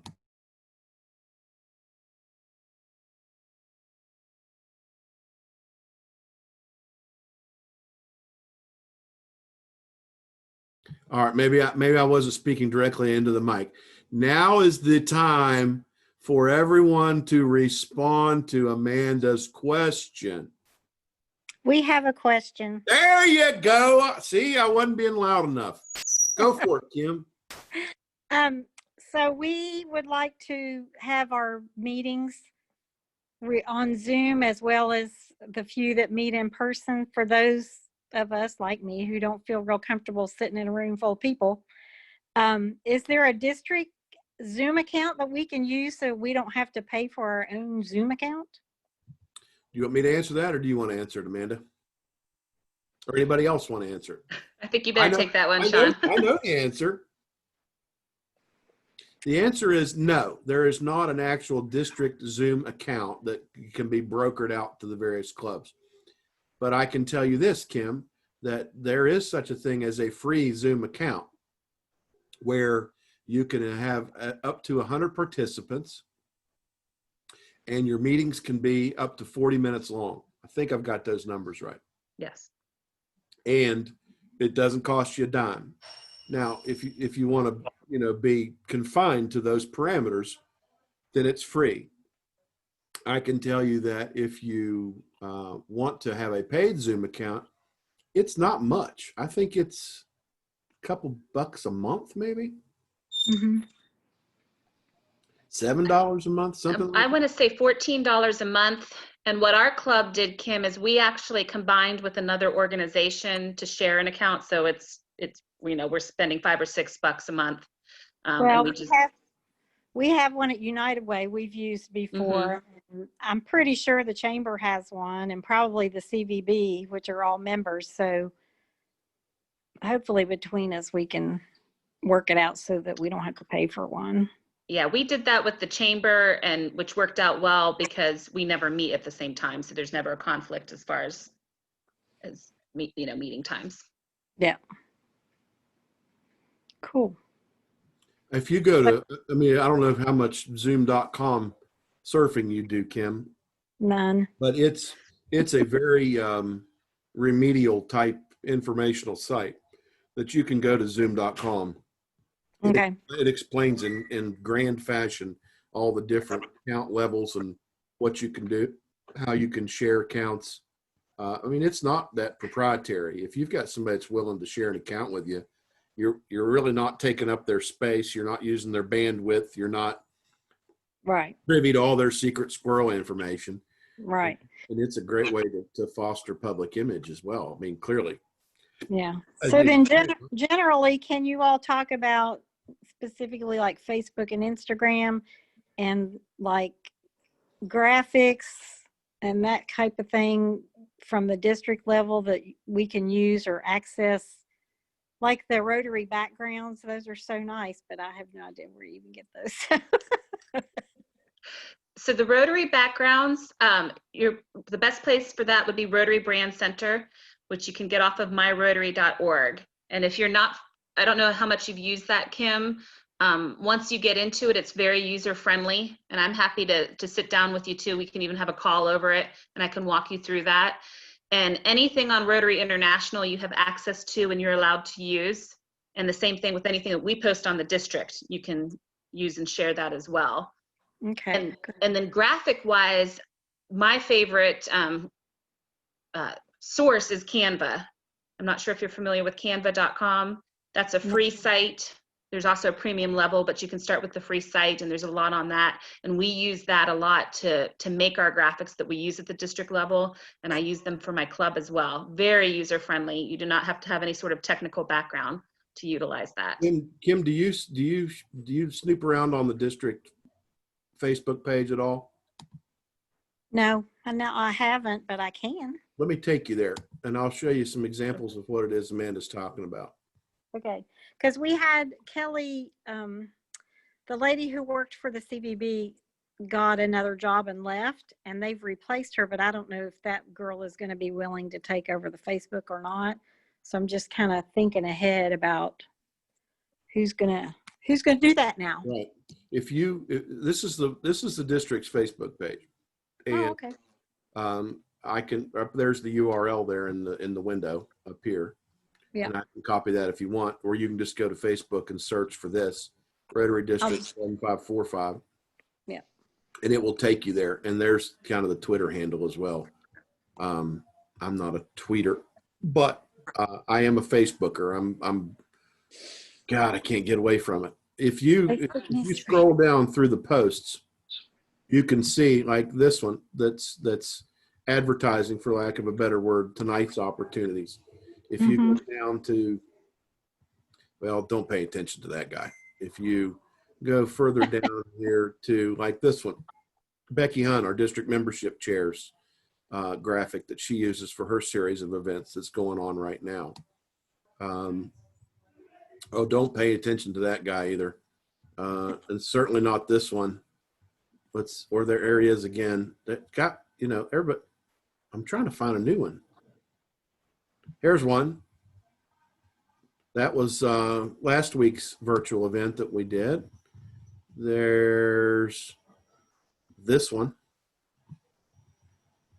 There was one that had several on it. There's one from our event last week.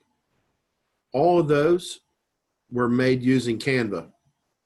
Okay. The reason I know that is because I did most of them and then shared them with the team, and then the team used them however they best saw fit. And I just because I have lots of free time, I like to play with it. But I assure you, Kim, that if a simple old guy like me from the hills can figure out how to use Canva, I'm sure you can as well. That's spelled C-A-N-V-A. It is Canva, and it's pretty user friendly. There are templates on there that you can use. You can design things for specific purpose, for specific media. You can choose Facebook post as one. You can have a pamphlet sized one. You can have a poster sized one. You can have it for, club presentations. I mean, there's all kinds of things you can use. And then the different templates based on subject matter. If you need something with a listing, they have those. If you have something that's celebratory in nature, you can pick that. If you have something that's holiday themed, like that Club Forum one is with the Halloween stuff, you can pick that.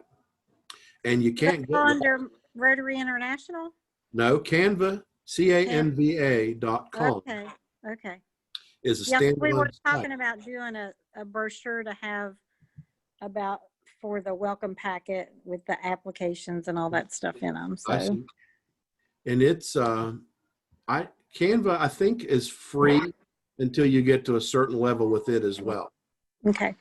Now, the other thing that Amanda was talking about is through my Rotary. If you go, here's my homepage. If you go to Member Center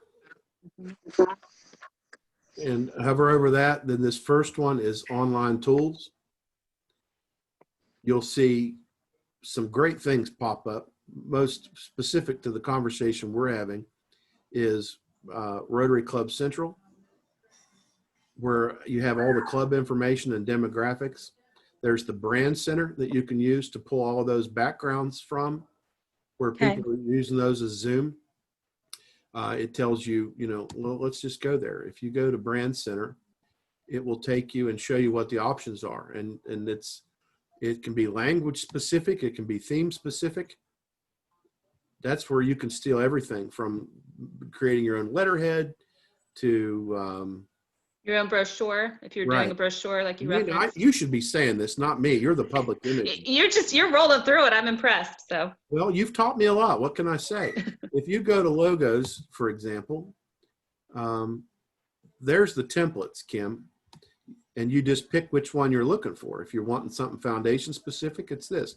If it's youth oriented, you use that. If it's things that you want to use for just tags on like PowerPoint presentations and things, you can do it to this. If you go back one square and you go to images and videos, that's how you use, that's how a lot of people are doing their rack cards. You've seen those themed cards that say connect and inspire and learn. See, the pictures are all prefab. You pick the picture that you want, and then you pick the word that you want, and it builds it for you. Then all you do is download it in whatever format you want, whether you want it to be an editable picture, or if you want it to be a PDF that can't be edited, just that you use as a backdrop. And there's all kinds of stock photo, and they're free. You don't have to have anybody's permission. You can use them in any way you want, as long as you're abiding by the master brand rules. They've got them divided here by different topic. Then the other thing I'll mention, Sean, what you mentioned, it's great. You can use the photos and there's not any restrictions against those.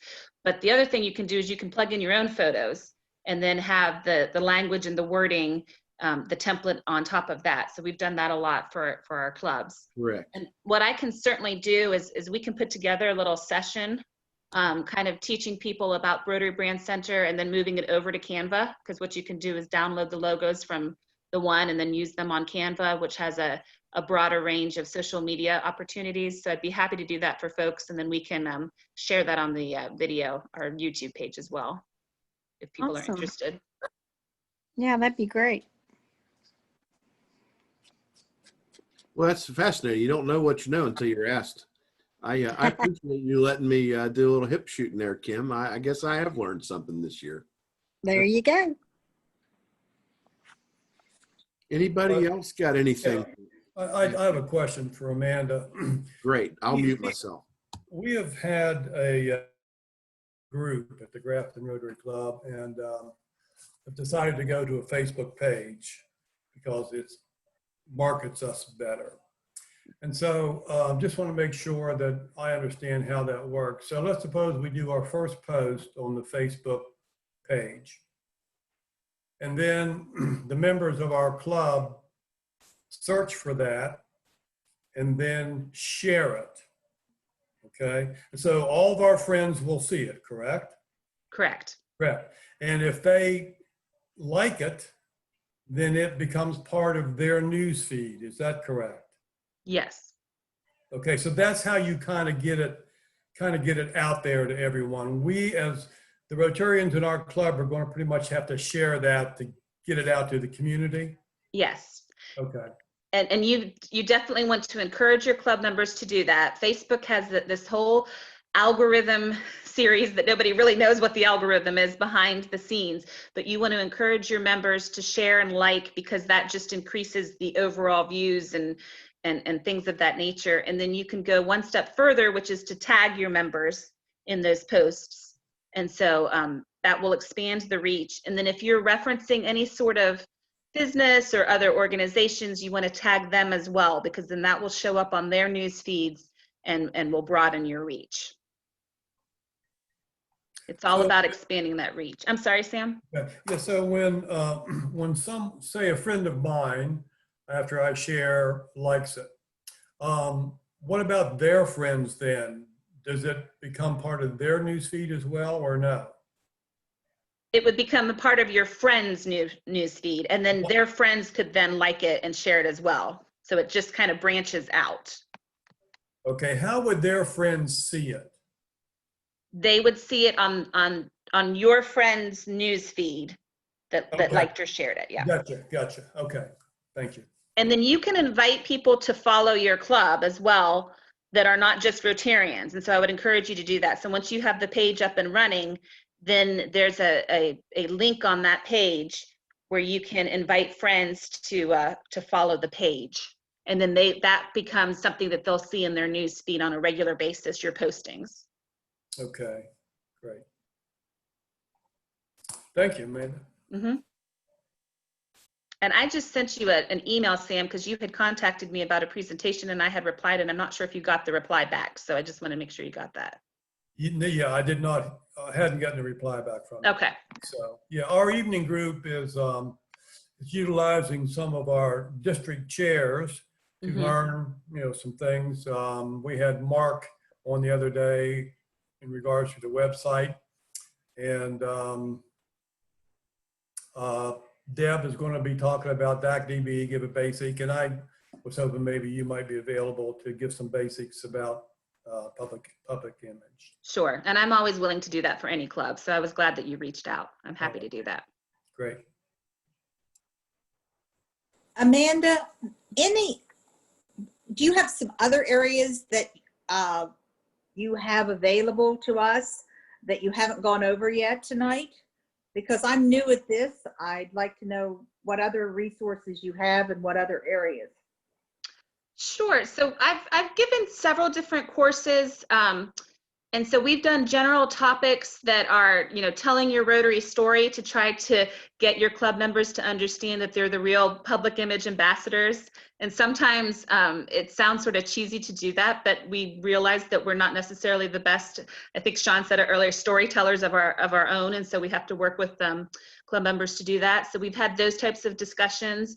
And then our main focus so far with this district has been on Facebook and Instagram, mainly because right now they're the ones that are most viewed and sort of the easiest to get into. We have a Twitter page that we're working on and LinkedIn as well, but we haven't branched out too much for that. So I always recommend that folks start with the Facebook and the Instagram. But I think we can always have that general discussion of how do we utilize the marketers in our clubs, which are our members. And so that's always a good discussion to have. And I'm happy to speak on that. I'm trying to think off the top of my head if I'm missing anything. I'm looking at you, Sean, if there's any. I'll give you an example. One of the things Amanda did to start this new Rotary year was to highlight the clubs, just each club every 3 or 4 days or up to a week apart. Meet the president of this club, meet the president of that club. This is what this person's about.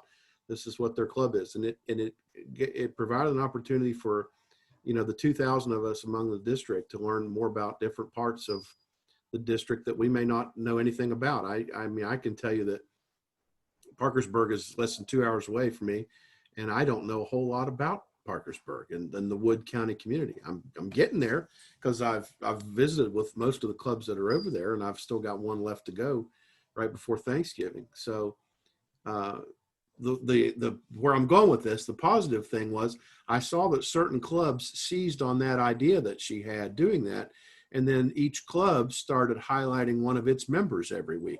Get to know not just the president and the club thanks to the district, you get to know the people that are in our club thanks to the club's leadership as well.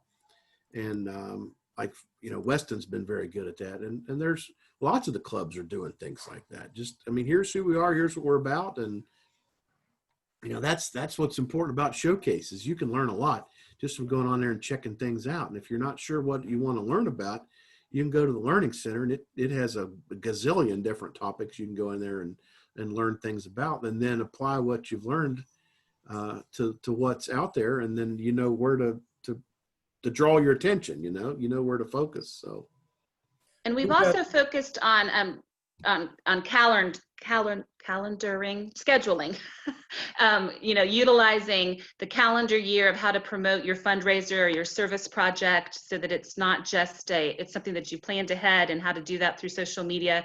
And so I think that that's been helpful over the years. I always start each of my months off with a blank calendar and schedule in my mind what I'm going to talk about each day with some flexibility there, of course. And so I'm happy to go through with clubs to do that, because we've done that before for fundraisers, so that it's a several month project leading up to the fundraiser and then after the fundraiser. I always want clubs to remember that after your event is over, the promotion of what happened after the event and the recognition of your sponsors, more than once after the event, you wait to 2 months out and you do a flashback and thank your sponsors.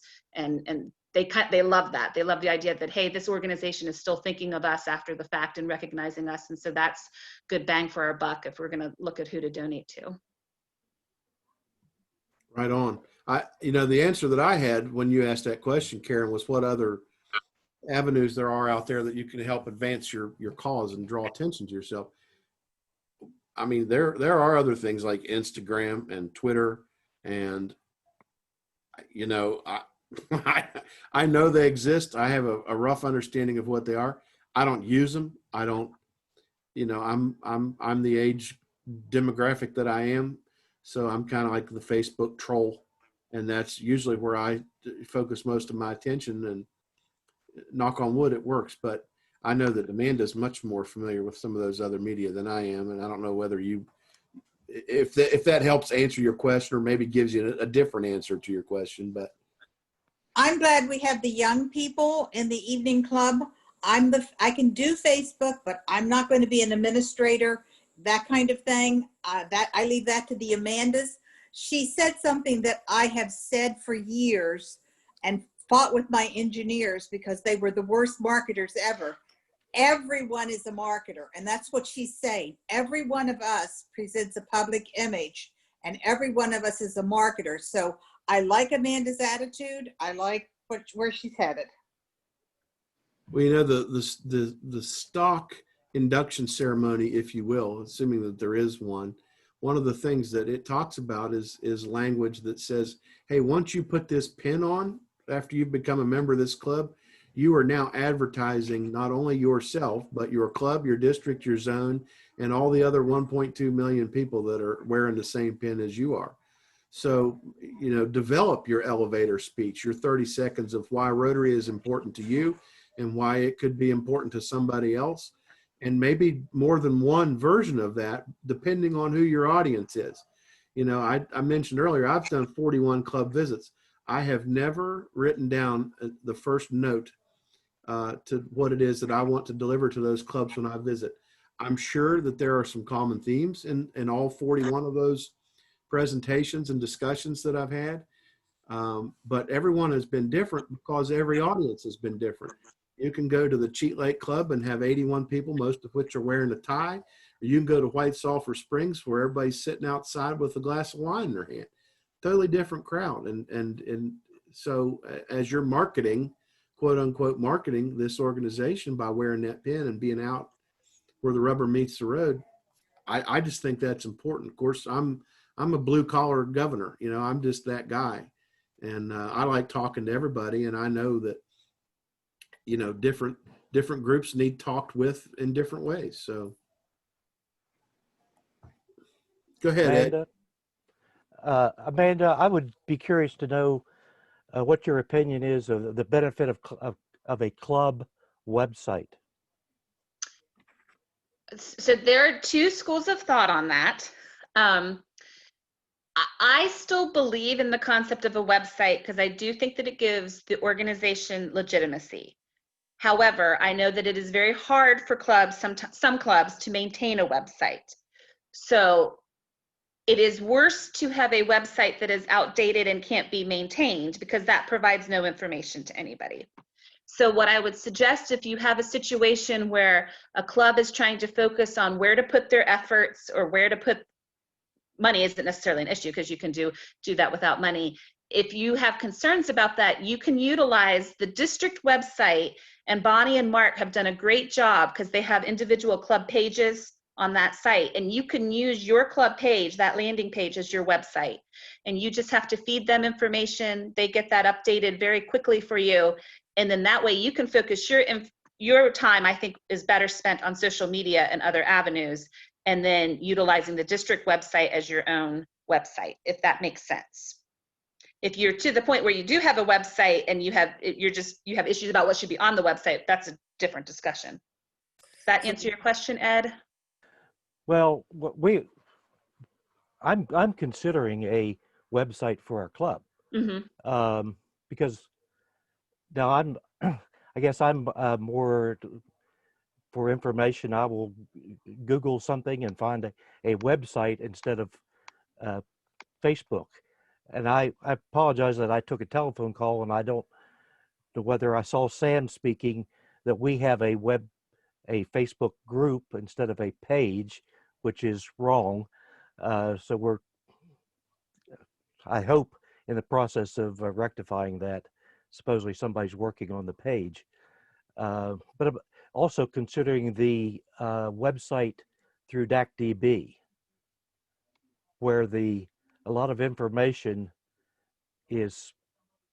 comes right out of DACDB and feeds into the website.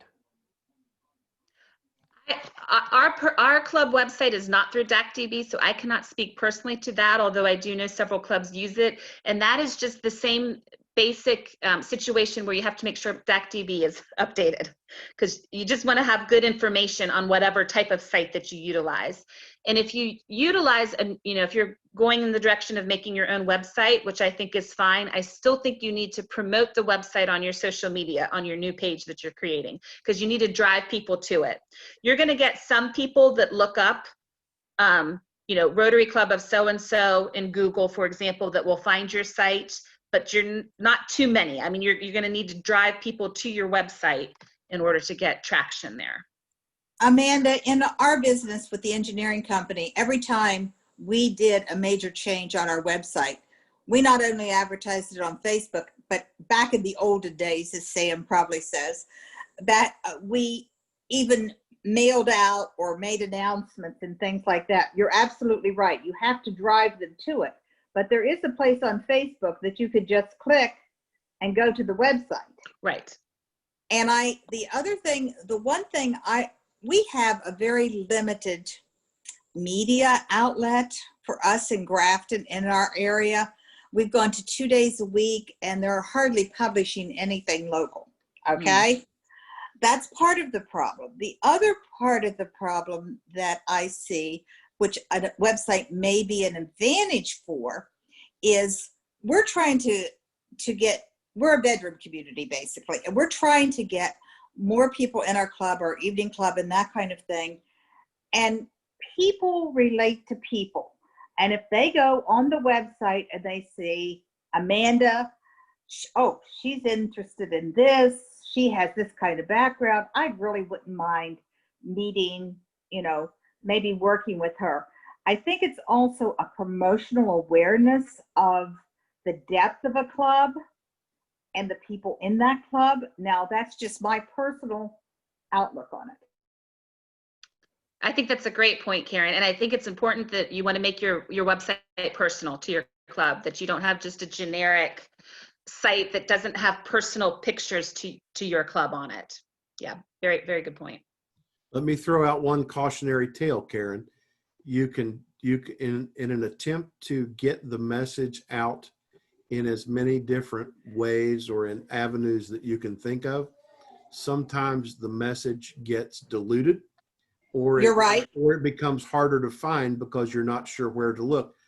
Our district had a struggle with that not too long ago, where it almost felt like the website was in competition with the Facebook page.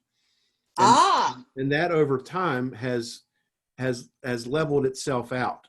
The website is being used for a lot of things that the Facebook page doesn't provide, and the Facebook page is being administered in a way that gives somebody the opportunity to learn things that the district website does not share. Good point. There's links to each other at each place. You can go to the district website and click on the white F with the blue field behind it, and it will take you to the page, and vice versa. If you go to the Facebook page, the link to the district website is right there at the top. So instead of there being different schools of thought that weren't intentionally competing with each other, and I don't mean, that's probably too strong of a word, even competing, but it just seemed like it was drawing some of the traffic away from one to the benefit of the other, and it wasn't as cohesively married like it is now with Bonnie and Mark basically controlling the website and doing a fantastic job doing it, and Amanda taking care of all the social media through the other outlets, and they're really interchangeable. If we go this route, I would like, you have to have a committee to do this. I mean, this is not something that, one or two people could do. Getting the input from Bonnie, Mark, and Amanda, how this works best together. I mean, there is a resource that I think Ed could jump in here. I think he agrees that is a wonderful resource, and that's a very good point. I do think there is space for both, but and there's an immediacy. One I see is more in depth if somebody's wanting to know more in depth. The other one I feel like Facebook is our pancake suppers out there, our walks out there. This is what we've done today, or this is what we've done immediately. And so I'd like to have that discussion with Bonnie and Mark and Amanda, because I'm interested.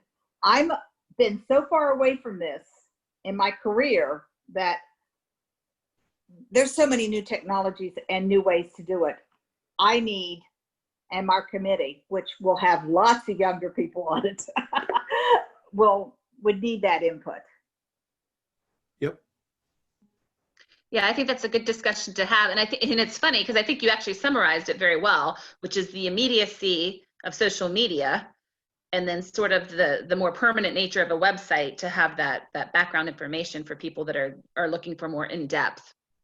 And I think if you design your club website in a way that lends to that, it's not as important to have to update your club's website that often, because it is there to deliver the more static of the two different types of messages.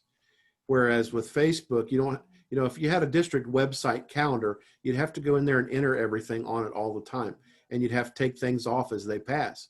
If you calendar your events through your Facebook page, once you create the event, it automatically puts it up there as a reminder every so often, and anybody that follows your page will get notifications about calendared events. And then once they're passed, it doesn't announce them anymore. They're gone. They're still in your feed, but they're not constantly resurfacing unnecessarily. Do you know what I mean? The one thing I like is the interested going, if an event comes up and everything. And to me, that's the immediacy that's really not on the website. I've been playing with the DAC DB website for the last couple days, and a lot of this stuff, from what I'm reading, transfers. We can transfer it. The one thing that I like about the website, a website, and Amanda, tell me if I'm wrong, but a website has to have a commitment. It can't be, you can't decide you're going to do it 1 year and not keep it going for 3 to 5 years. It has to have a commitment. And also the other thing it creates a history with those articles that stays there, that can be used for people once I'm no longer in the club, Ed's no longer in the club. That's how I see a website's advantage over the Facebook. To me, like, Facebook is the immediacy. And you're talking about, well, we always did it this way. Well, a committee could look back and say, okay, the polio walk 3 years ago, let's look at the article. Let's see what happened. All we have to do is go to the website. Yes, I agree with all of that. And I think the commitment thing is important. It kind of goes back to Sean's right. It's more static. So you don't have to have a huge commitment to update, but you do have to have somebody who's responsible to check in periodically throughout the year to make sure it's up to date, because we do unfortunately still have some clubs out there that have websites that haven't been updated since 2015 and things like that. Oh, no. So you have to have, and the other thing, which is so simple, is you have to make sure, if you're going to have a website, that you get the address out there to people. So many people will promote themselves and not include the website. So then that needs to become something that is on all of your material, sort of as part of the logo in a way, so that people are going and seeing that. But I do think that a website, whether it's your own individual one that you create, or whether it is utilizing the landing page for your club on the district site, provides credibility to your club. And sometimes sponsors like that as well. They like to be able to go and get more information about your club outside of a social media setting. You are absolutely right. There's nothing more discouraging than going to somebody's website and seeing that the last entry that was put on it was 3 years ago. And to me, that instantly gives me the impression, you know what, if these people don't care enough to update their own information, why should I care enough to have to go through this thing and read and determine if there's anything pertinent or not? It's just not, it's not very engaging. I feel it has to be, even for us as a nonprofit, as a club, I feel we have to update monthly, at least something monthly, whether it's a speaker, whatever it is. Granted, for the engineering firm, we updated weekly, many things, projects, everything. So, but we were in business and we were trying to sell our business, but we're trying to sell Rotary at the same time here. So a minimum of a monthly, I feel, is necessary. Mm-hmm.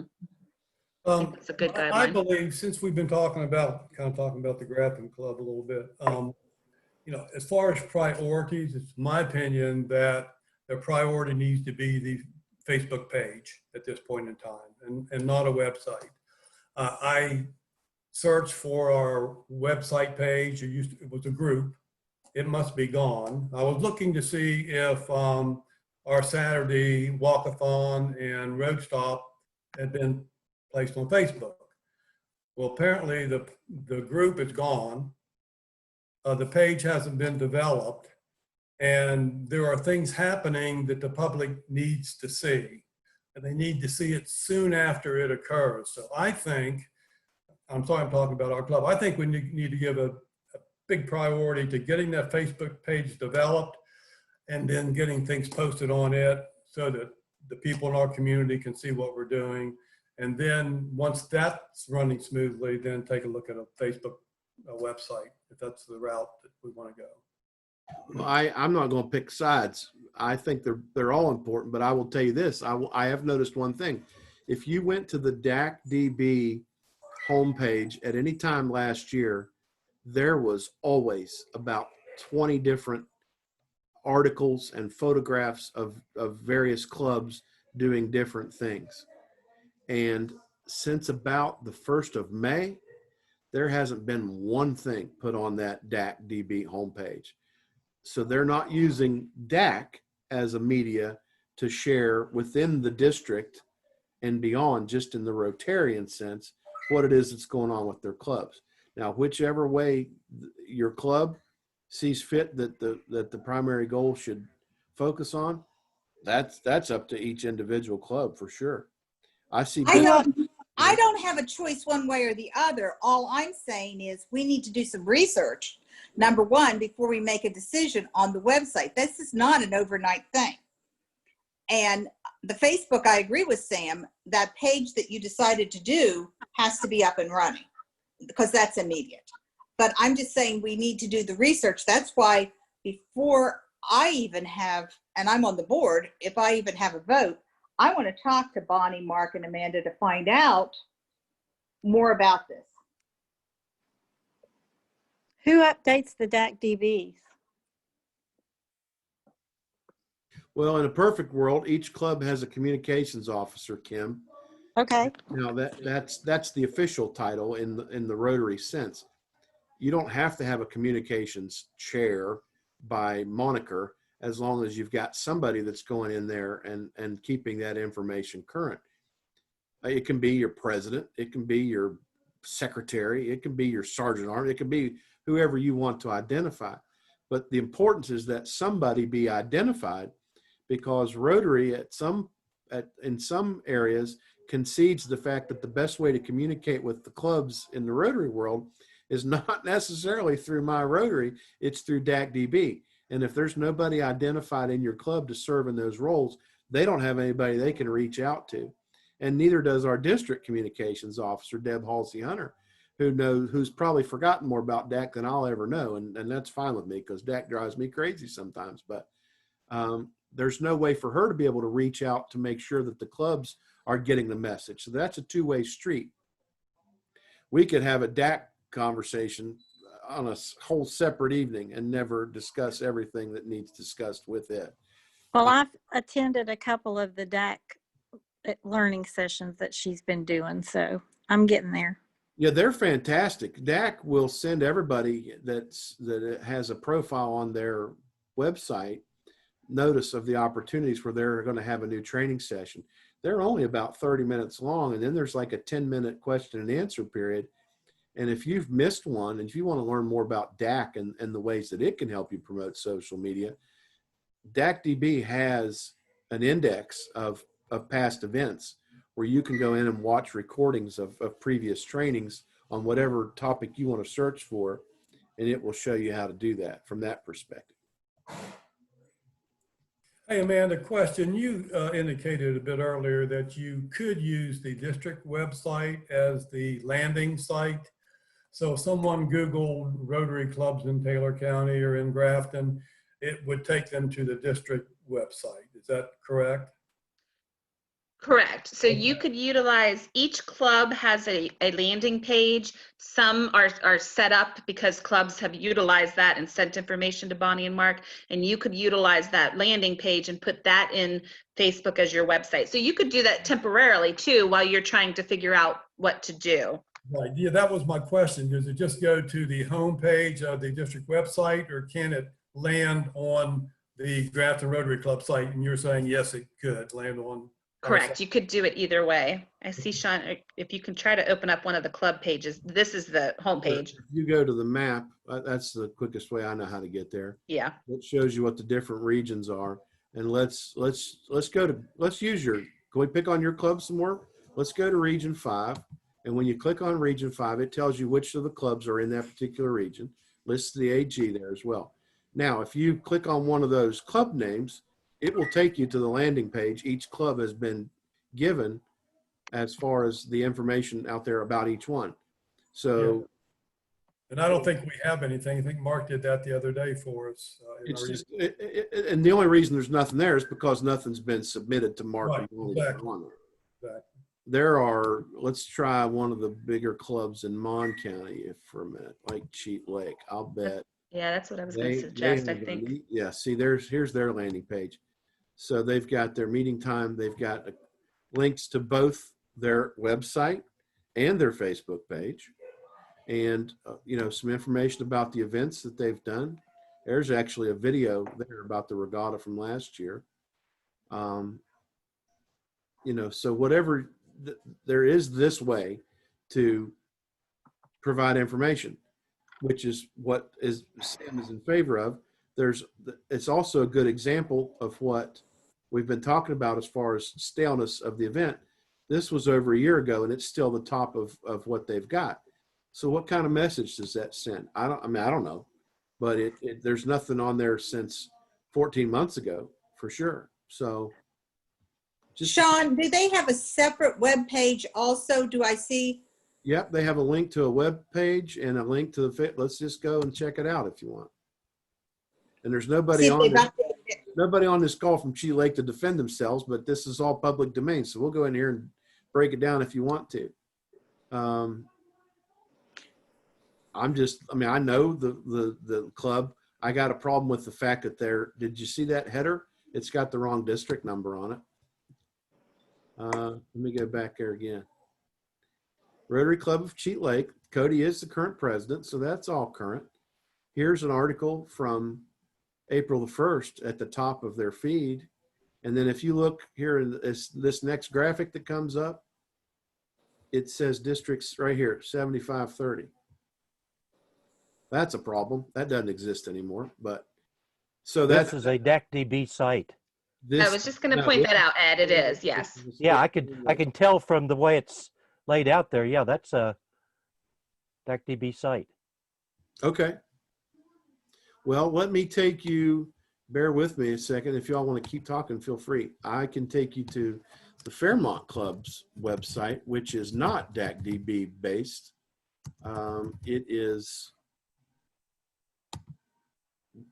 its platform is WordPress. Let me take you there. It's not quite as dazzling, but it's just as informative and probably just as stale. Without having looked at it for quite some time, I have no idea what to expect, but it's only fair that I pick on my own club a little bit. Here's Fairmont's club, and this is the WordPress platform.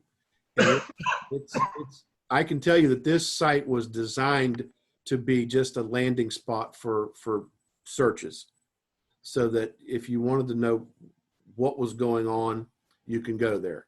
It's got the same old history that's been on there. Pay no attention to the guy in the center there, please. But, you know, the history of the club obviously hasn't changed. So that's a static page. There's, you know, information here about, God, I'm all over this thing. Why is that? Here's, you know, just some information about our club.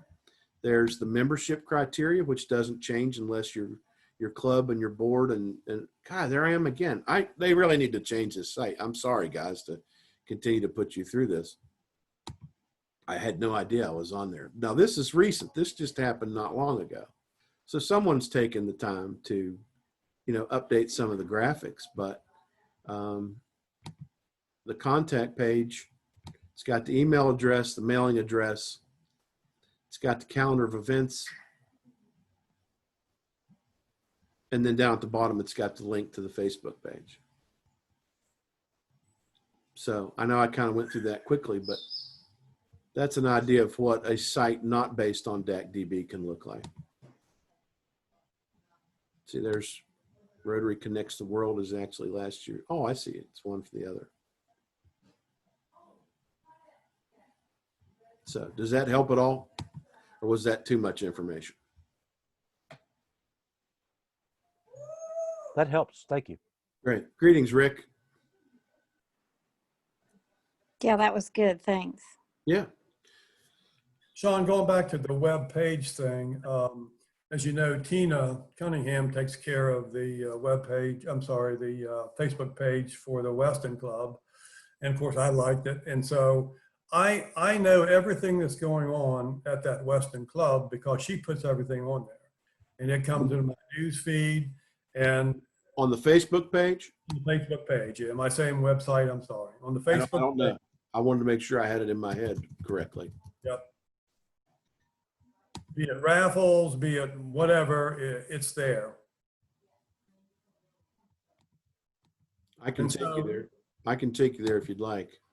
Yeah, and so people in our community, once we share that and we get likes, they're going to know everything we're doing as well if, you know, if we can get it posted on there. It's just a great marketing tool, in my opinion. Well, you can see here's, the demographics of it, contact information, the fact that I've liked it at some point. Under this tab is, I think, where you can really get into the nitty gritty, where you can invite people to like it, where you can share it, where you can save certain posts to your own and then copy and paste those if you want. Under this More tab is actually the groups. I think that's where someone said that the Grafton Club's Facebook presence is right now, is as a group and not a standalone entity. That groups can be very beneficial. We had our first one of these sessions last week. The first one was with the presidents, and we had a great turnout for that. And some of the folks that were on that call said, hey, look, we don't need to necessarily be spoon-fed opportunities by the district every time the presidents want to get together. Can you not create something for us to be able to go on there and communicate with each other independently 24/7? So from the district Facebook page, I created a group as a subsection of it that's just for the presidents, current and future, to go on there and talk to each other and exchange ideas and ask questions. And kind of like what the kids call a blog, which I'm not sure what that is exactly, but that way you don't need to invite it to a Zoom. You don't got to sit and look at my ugly mug all night and let me do most of the inappropriate talking. You can just go on there and share ideas with it as you want. And really that's just kind of emphasizing the obvious. You can go to DACDB and look up any other club president's name, address, phone number, email address, whatever you want. You could create your own listserv and go out there and poll people all the time that are the other club equivalents, if that was something you were interested in doing. This has just, become a way to be able to do it. The Alumni Association, same way. It's got its own subsection as well as a group that I know Rick's going to talk about here in just a few minutes, in fact. But, there's one more 2 cents worth of information from your governor.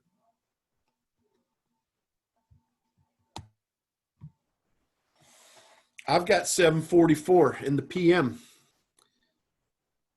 Is everybody's head spinning yet? I don't see anybody's eyes crossed, but I do smell smoke.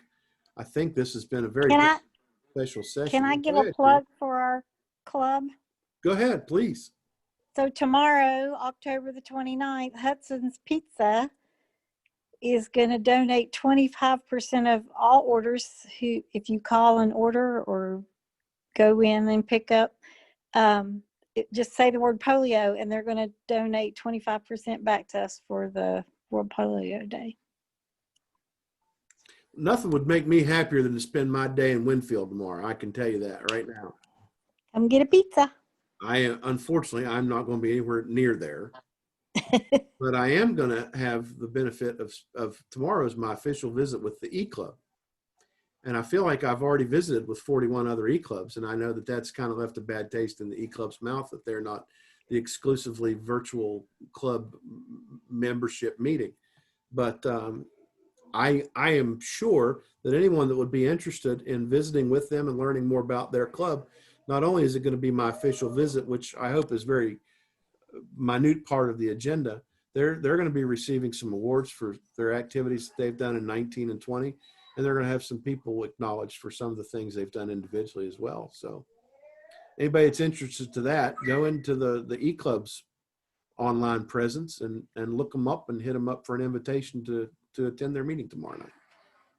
John, this has been a great session, in my opinion. It's certainly been beneficial to the Grafton Club. There's 3 of us here, and Karen had some good questions and made some good points. And now she's seen Amanda, and she has a contact, and it's been a great session.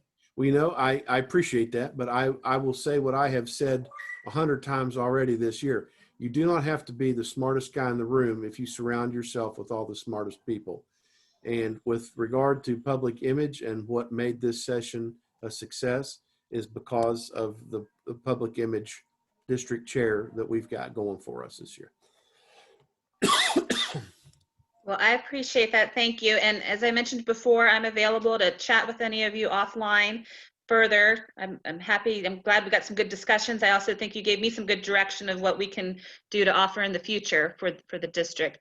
I unfortunately am not able to stay on for Rick's discussion, but I'm very excited for him because I'm really excited about everything going on with the Alumni Association and things that he'll be discussing. So I'm going to log off, but again, feel free to reach out at any time to me, and thank you so much for this opportunity. I Thank you, appreciate it. Thanks, Amanda. I'm going to leave also, but thank you. I learned a lot tonight. All right, Karen, anytime. Come Bye. back. All right, see you later. Yeah. That's a pretty good Sean, segue. I am also leaving you. All right. Sorry. Well, you know what? All the dedicated people will stay. How about that? That's John, No, I couldn't say that to a two-time president with a straight face if I tried. No one will question your dedication while I'm on watch, Ed. That's for sure.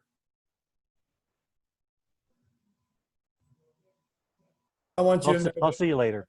Okay, buddy. I want you to know I'll never leave you. You know what? Everybody needs stability in their life, and I'm glad you serve as mine, Sam McDaniel. Well, and then there were 6. If as people come in and join us, that's fine. We are, for purposes of editing and the YouTube channel, we are now making the official pivot from public image discussion to one of youth-oriented services, and we've got the perfect group of people on here to help facilitate that kind of discussion.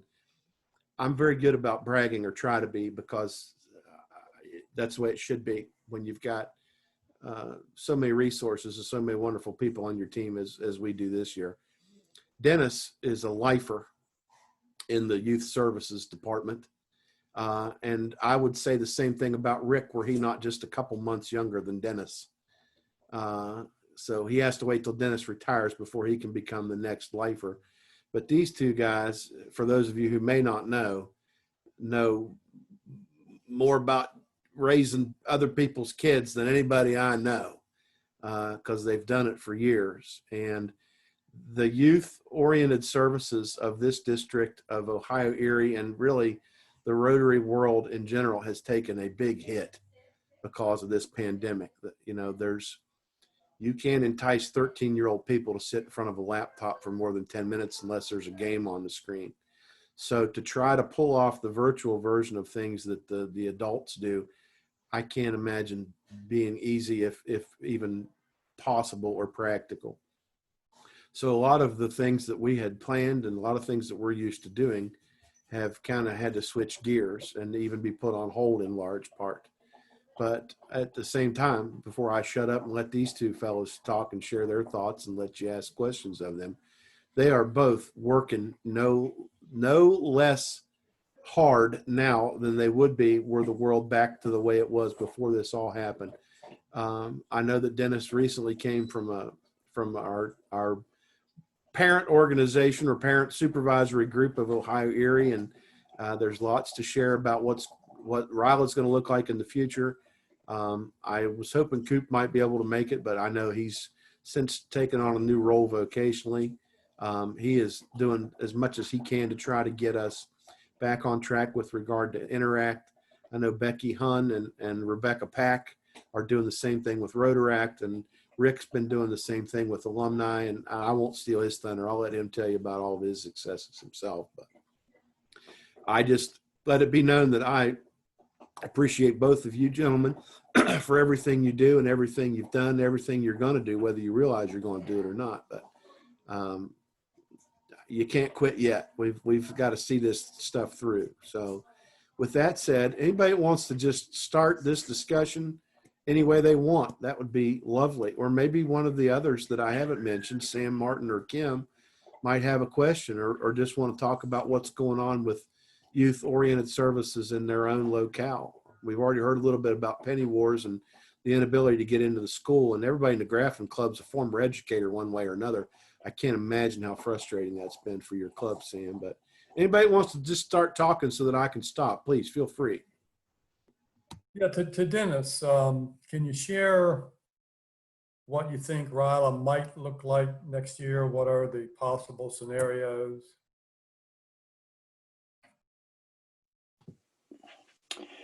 Well, that's really kind of hard to answer right now. I know that there are some districts that did get things thrown together quickly enough to have a virtual RILA even in this past year. We did not. It just didn't feel like it would work out very well. I'm still not even sure now. I mean, we may try to do something like that. I know that Hobie did a virtual meeting, and I hear that it met with some limited success. It was kind of hard starting out, and I don't know that it was all that they had hoped it would be. So I'm kind of going at it at this point with, kind of slowly to try and see where we can go with it. We're still planning to have RILA at Jackson's Mill in May.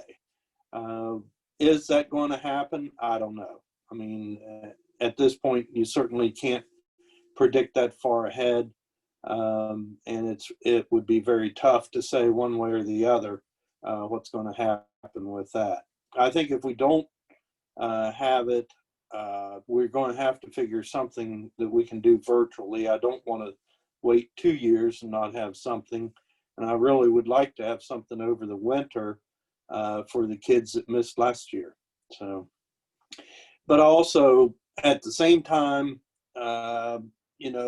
Ohio Erie was going to try to do exchange in January, and they just recently made the decision that they're not even going to attempt that at all. So they're still taking applications for kids to go out in the fall, next fall. They're also asking clubs to commit, or districts to commit to kids coming in, which would be in the fall. But I don't know, it just seems right now it'd be very difficult to be able to convince anybody to look that far ahead and be able to take some kids in at that time. It's kind of all up in the air right now, to be honest. What about like new gen in general, Dennis? You two gentlemen don't have the benefit of knowing that our evening tonight started with a visit from our international director, Peter Kyle, and one of his absolutely favorite people in the whole world, Patricia Schaefer, who is the chief executive of the New Gen Peace Builders. And he's getting ready to roll out a new initiative that's very ambitious. He wants to create what he calls RYP, and it's going to be officially rolled out at the summit here in a few weeks, where it's Rotary plus youth equals something. And I can't remember, and I apologize to him for that, but it's very new. And he was on here talking about how encouraged he is to have, by this time next year, engaged 100,000 youth. It's basically taking the global peace fellowship offerings and opportunities and reducing them to a district/clubs level, which I believe in turn will help to foster activity the other direction as well, where the local youth are educated and then become part of these bigger things as their lives progress.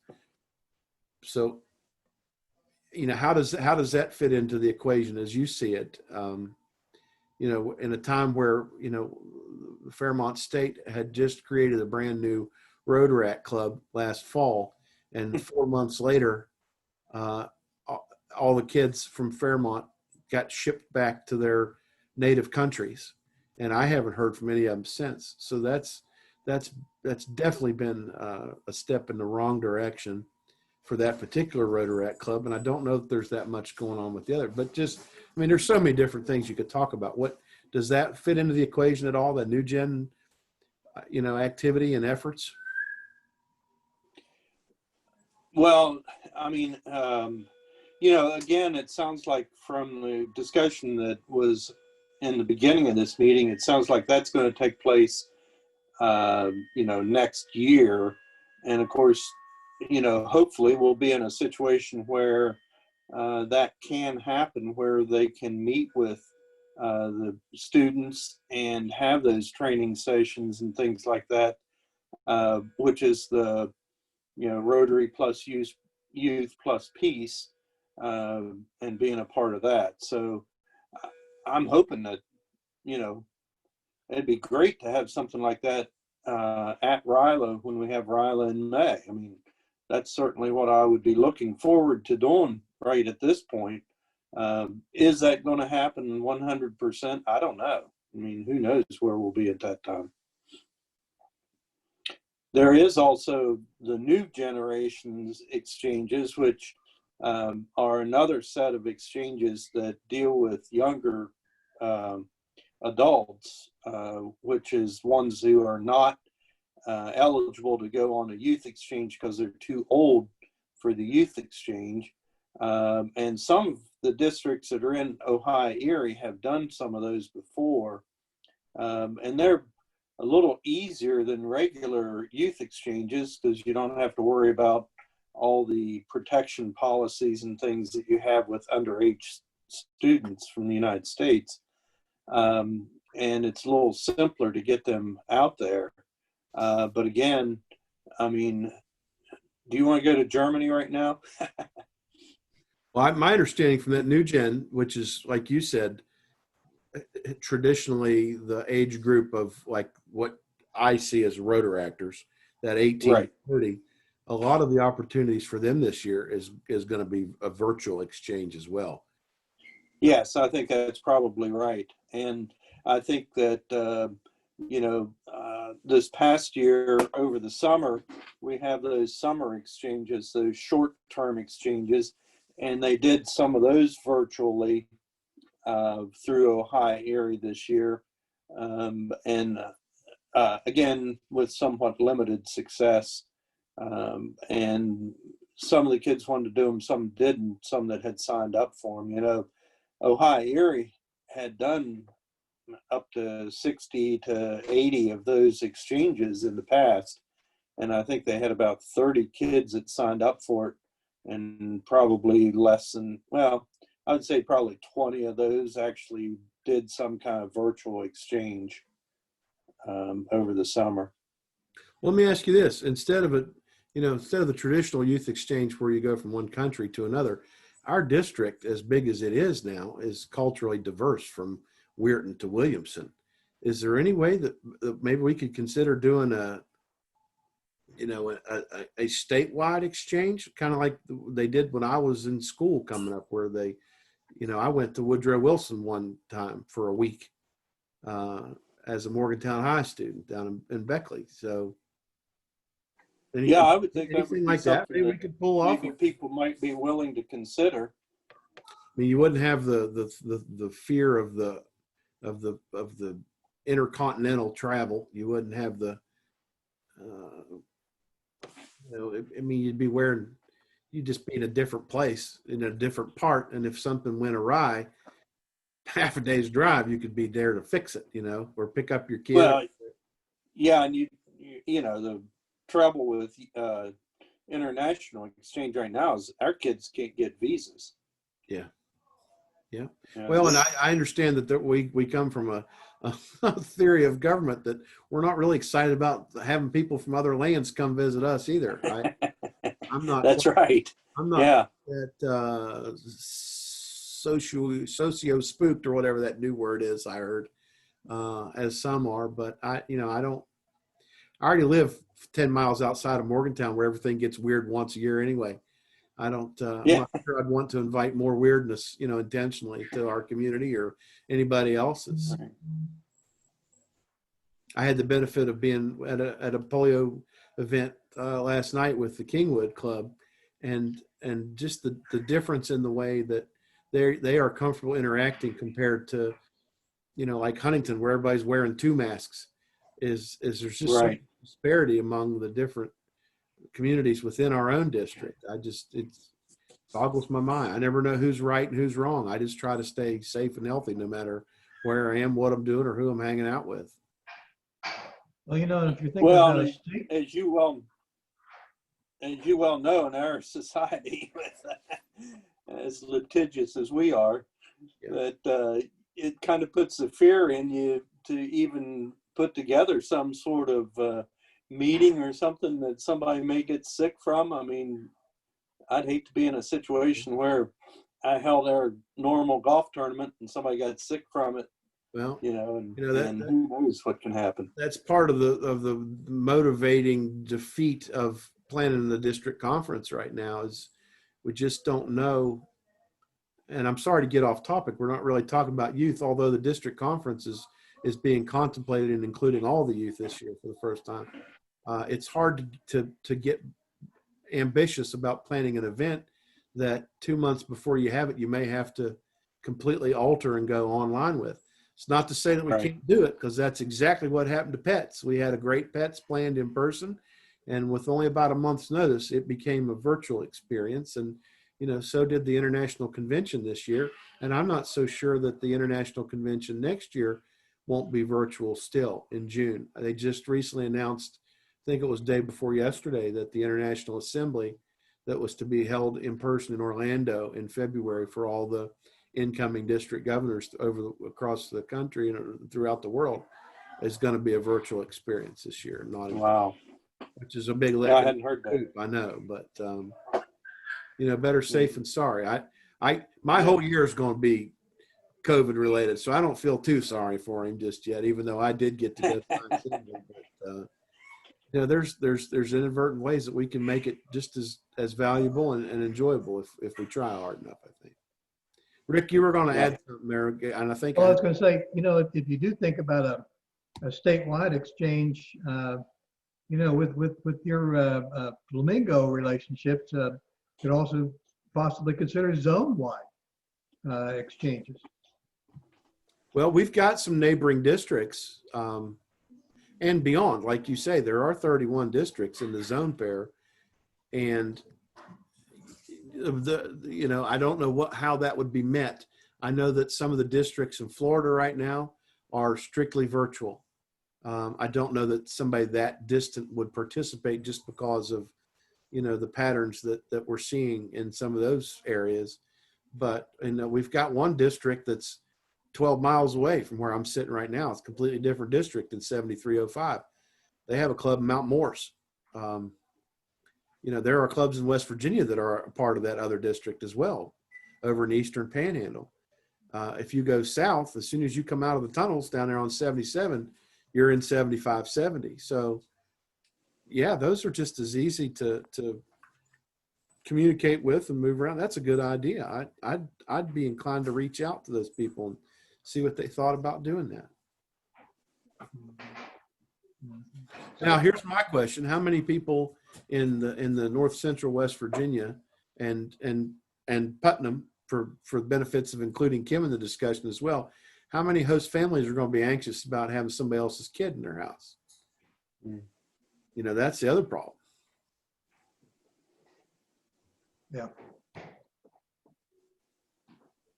Question about Interact, and Coop's not here. Maybe he would be the best to answer this, but I was just curious as to whether other districts, or if there's been some discussion in this district to somehow get the interactors together, be it in a weekend camp or whatever it may be. I can't visualize what it would be, and I don't know what they would do other than they could share ideas. Is that happening in any other districts where interactors can get together and network and get to know each other and share ideas? We used to do it in our district. We used to do it in 7530. We had actually a couple different ways that we did it. One time, I know, well, probably more than once, we had the interactors had a conference at the same time that we had the RILA conference, so that they were there, had their own meetings. I was not that crazy about doing that. Again, with having the older students there with the ninth graders there. So when later on after that, then we started having our own Interact conferences.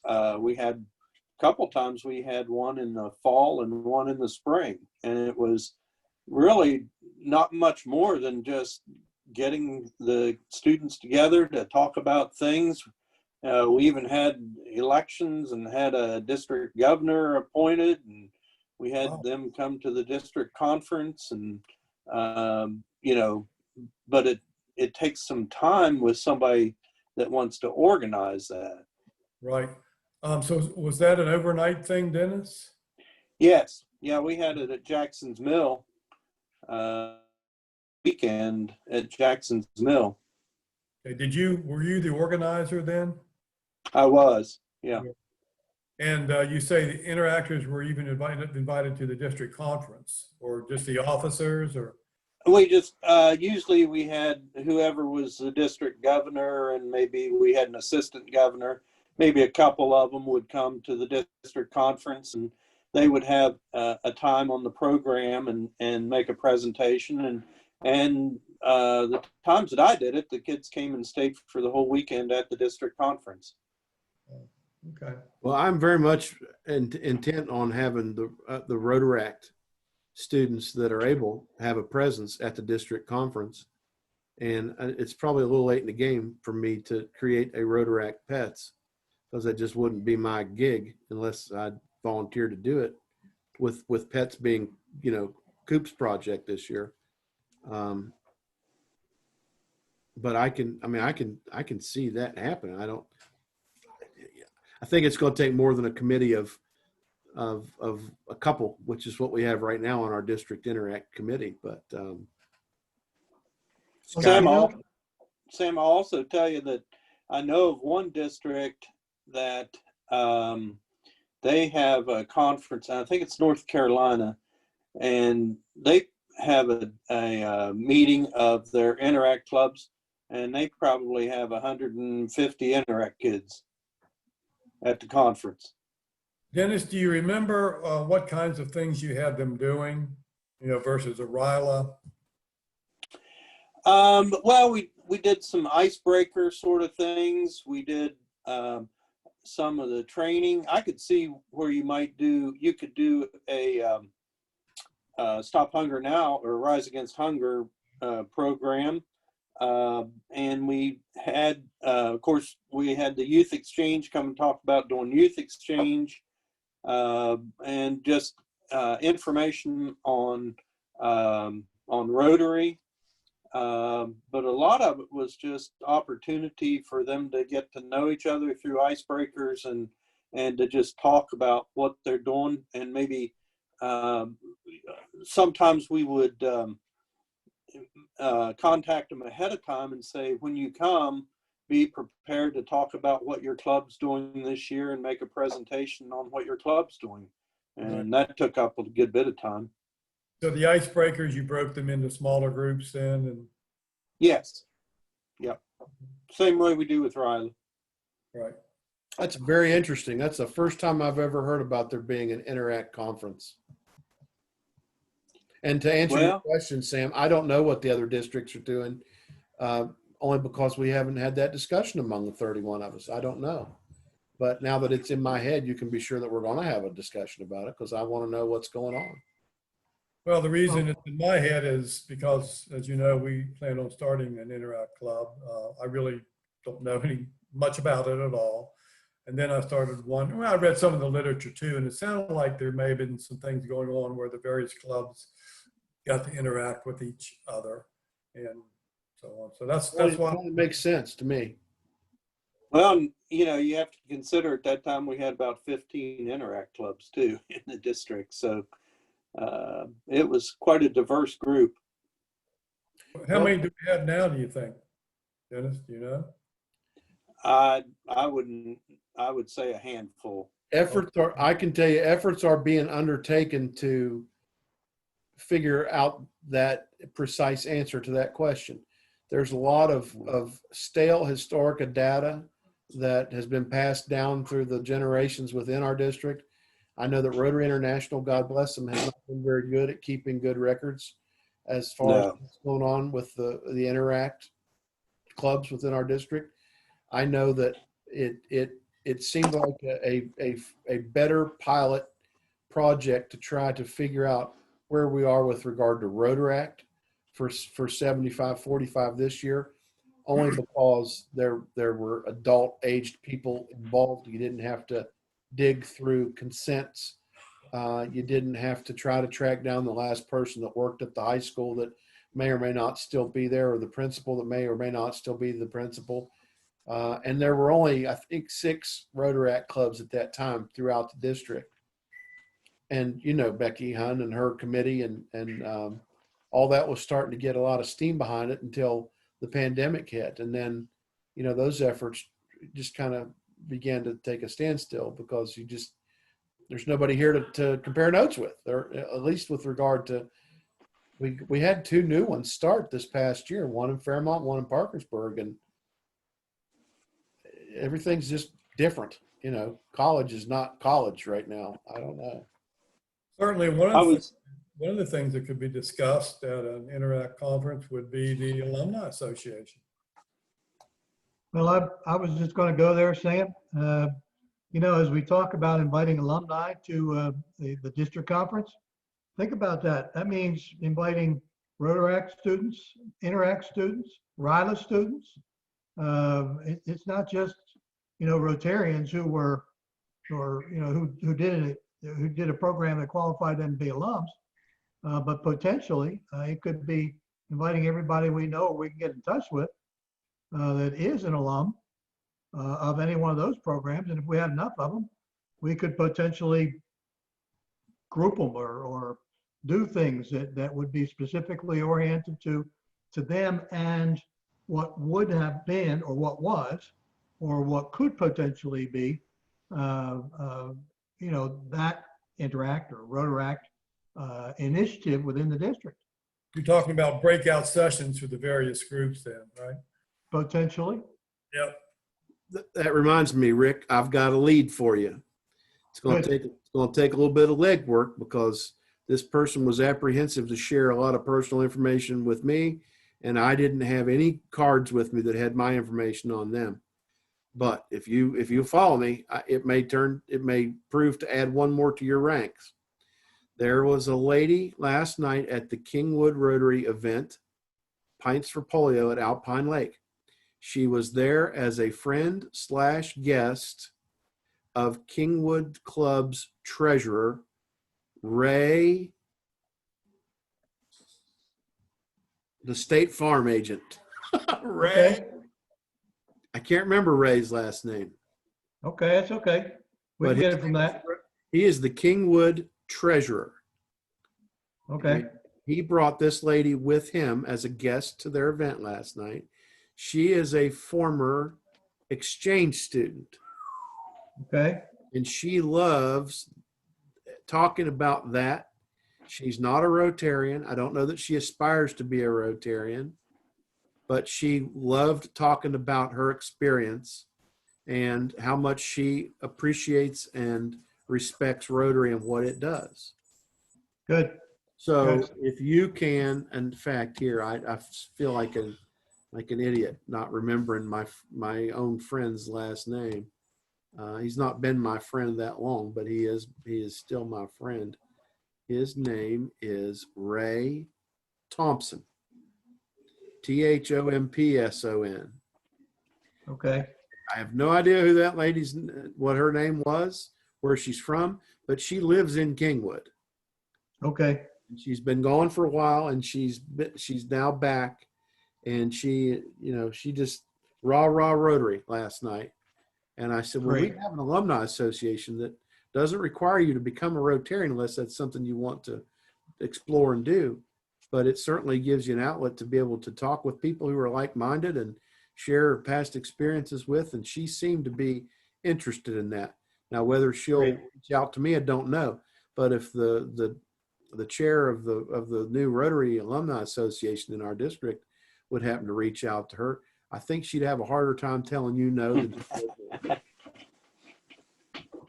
Will so do. there you go. Will do. Will do.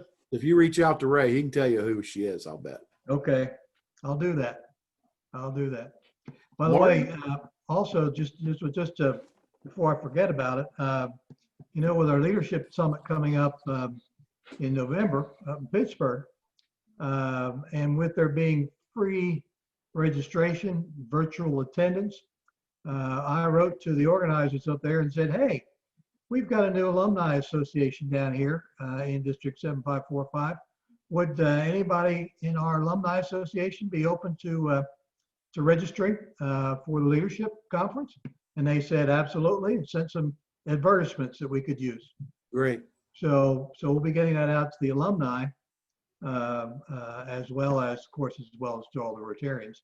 But hopefully we'll get some of our alumni that might sign up for that too. Well, you know, I can help give the summit a plug. Our district major giving officer, Herb McClarty, past district governor 7550, and is also a zone assistant coordinator this year for the foundation.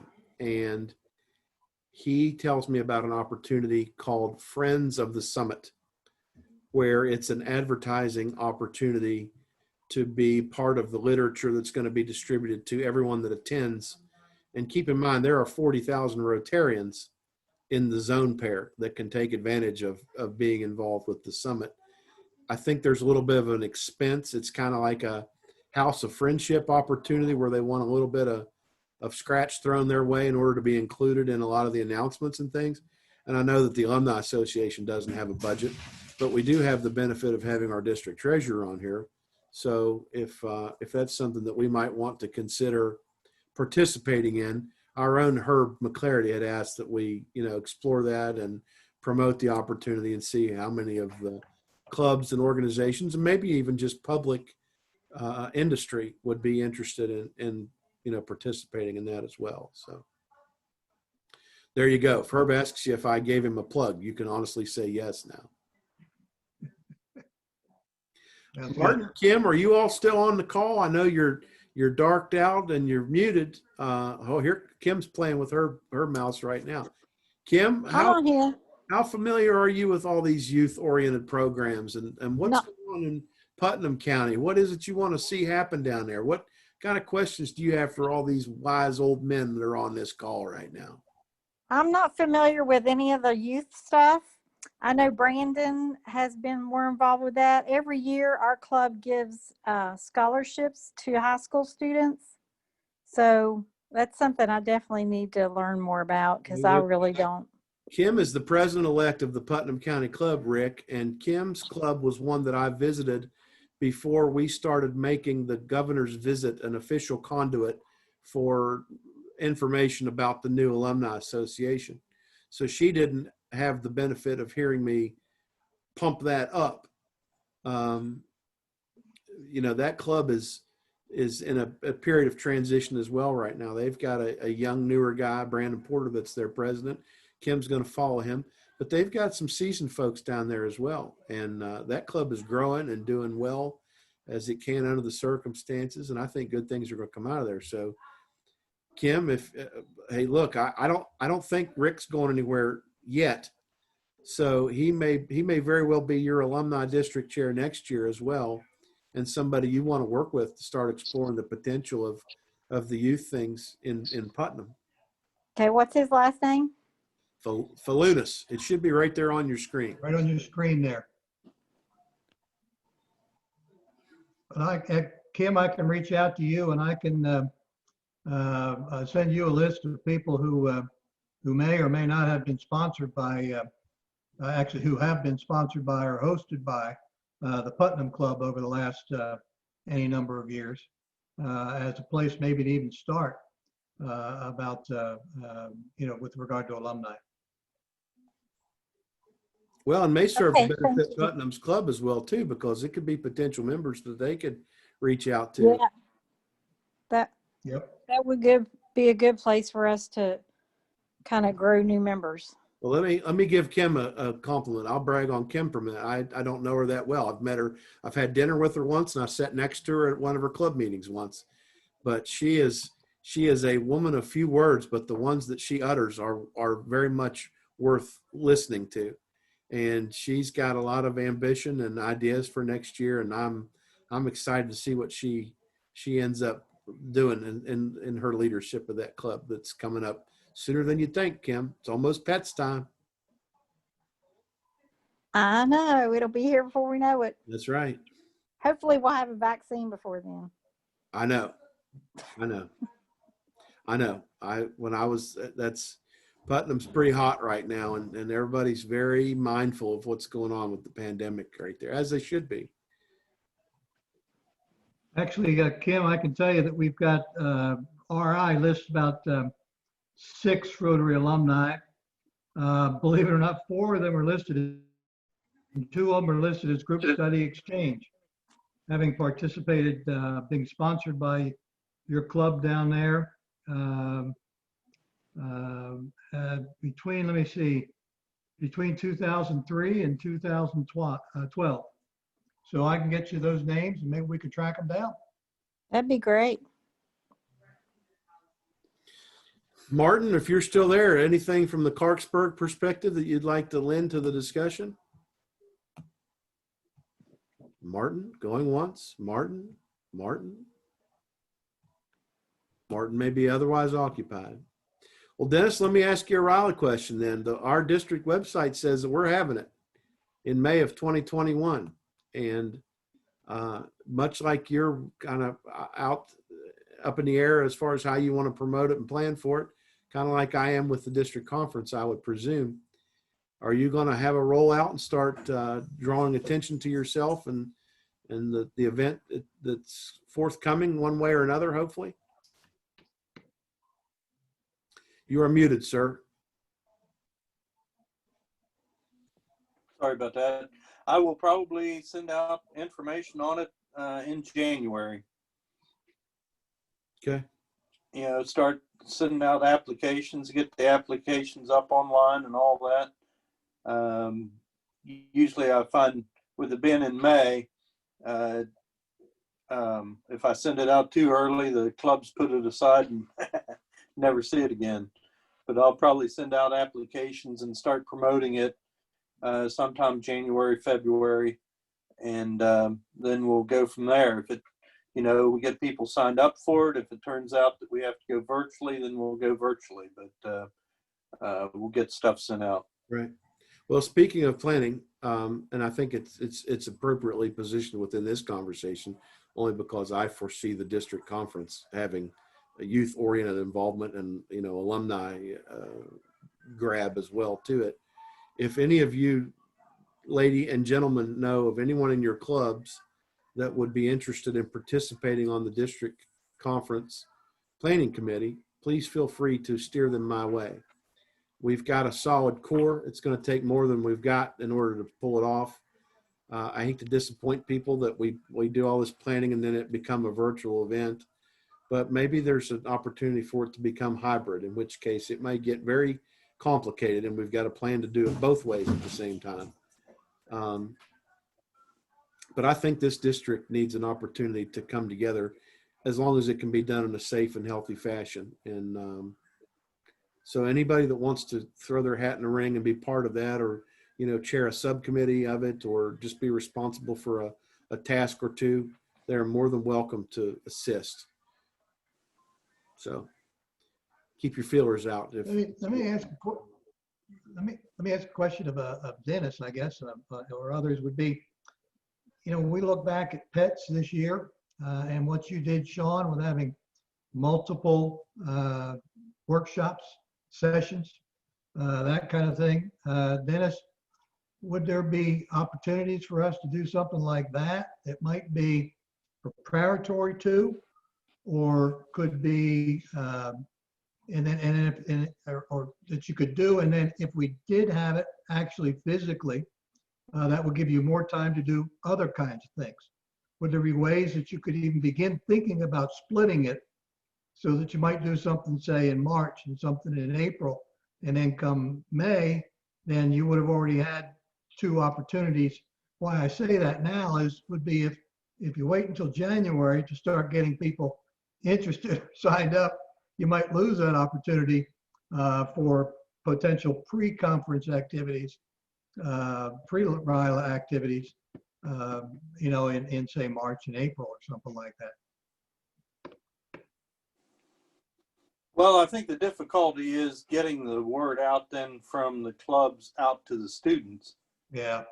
With the students being in a variety of situations, with some, some not being in class at all, and some being virtual, and some being in class. It's kind of hard to get people lined up for it that early on, anyhow. The other thing is the same thing that we're finding ourselves a victim of is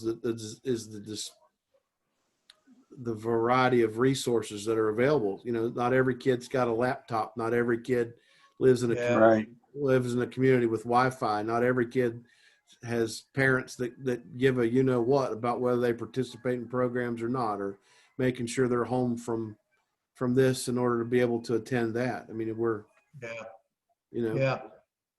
Yeah, plus I think it's some of the schools are going to have a long session out of class, longer at Christmas time than it's been in the past, so it would be very difficult, I think, to get anything started now. Might be on the back end. Yeah. Easier on the back end than on the, Yeah. Well, anything that's going virtual that can be made part of an opportunity for some other group other than just your run-of-the-mill Rotarian in this district, I'm all for including them in the platform. I've made that indication to Dennis before. I've told Rick that with regard to alumni, and it can be anything else. It could be Interact or Rotaract or whoever wants to become part of the conversation. It's easy to start a conversation. You click here and you click there, and you invite somebody and they show up, and I mean, here we are. So it's possible, maybe. Yeah. Well, is there anything else we want to discuss? I know we don't have a huge audience, certainly not the size that I would have hoped for, but we've got an audience nonetheless. And I appreciate everybody that's on here spending the time to do that. And being here will do nothing but benefit you and your club and this district in ways that we probably don't even know yet. So I appreciate everybody taking the time to be part of this discussion. Anybody you want to call it a night soon? Do you want to anything more you want to discuss? Anybody else have any other questions? Sam, you look like you have a satisfied face right now. You good? Good shape. Thanks. Kim, can you tell this is a room full of people who are familiar with each other in large part? Yes, I can tell. Well, welcome to our little Welcome to fold. the club. You are now part of it. Thanks for making me feel welcome. You've got 4 to 6 people on this call are on the district leadership team, and we see probably more of each other than we care to admit. I'll be honest and fair about it. Then there's folks like you and Martin Schaefer who take part and share your time with us, and it breathes new breath into what can become very stale conversations sometimes. I appreciate. So I'm learning from the best, huh? Well, you're learning from what you got. Best. Sean calls us seasoned as opposed to agent. That's Very right. good. Well, I used to call us the veteran members, but experienced. Our governor nominee has got his own cause-based initiative going on right now with the veteran club, and that's really a great idea to be a hit. He rolled that out on the website just yesterday, and I get copied on all the inquiries that come, and there's already been 4 in a day. That's great. So, I think that's going to be a hit. And, Becky's got both barrels blasting like usual, and she's got things going on with the Ag Club and the new club over in Blacksville, and things are running hot right now, that it's good. A lot of things are good despite the circumstances. Yeah. Well, I appreciate you all. So, all right. If there's anything I can do for anybody, you know how to find me. And if there's nothing I can do, then leave me the heck alone. I got enough to do without you. So whatever you need, you look me up anytime you'd like. And that's particularly for the Kims and the Martins of the world as well, too. That's why we're here, is to try to make life better for you all. And we don't know what that is unless you tell us. So anytime you need something, Kim, you let us know, please. Okay. I will. And I thank you for that. Okay. My pleasure. Great. You all take care. Thanks again. I'll see you soon. All right. Be safe. You too. Aye. Bye now. Good night.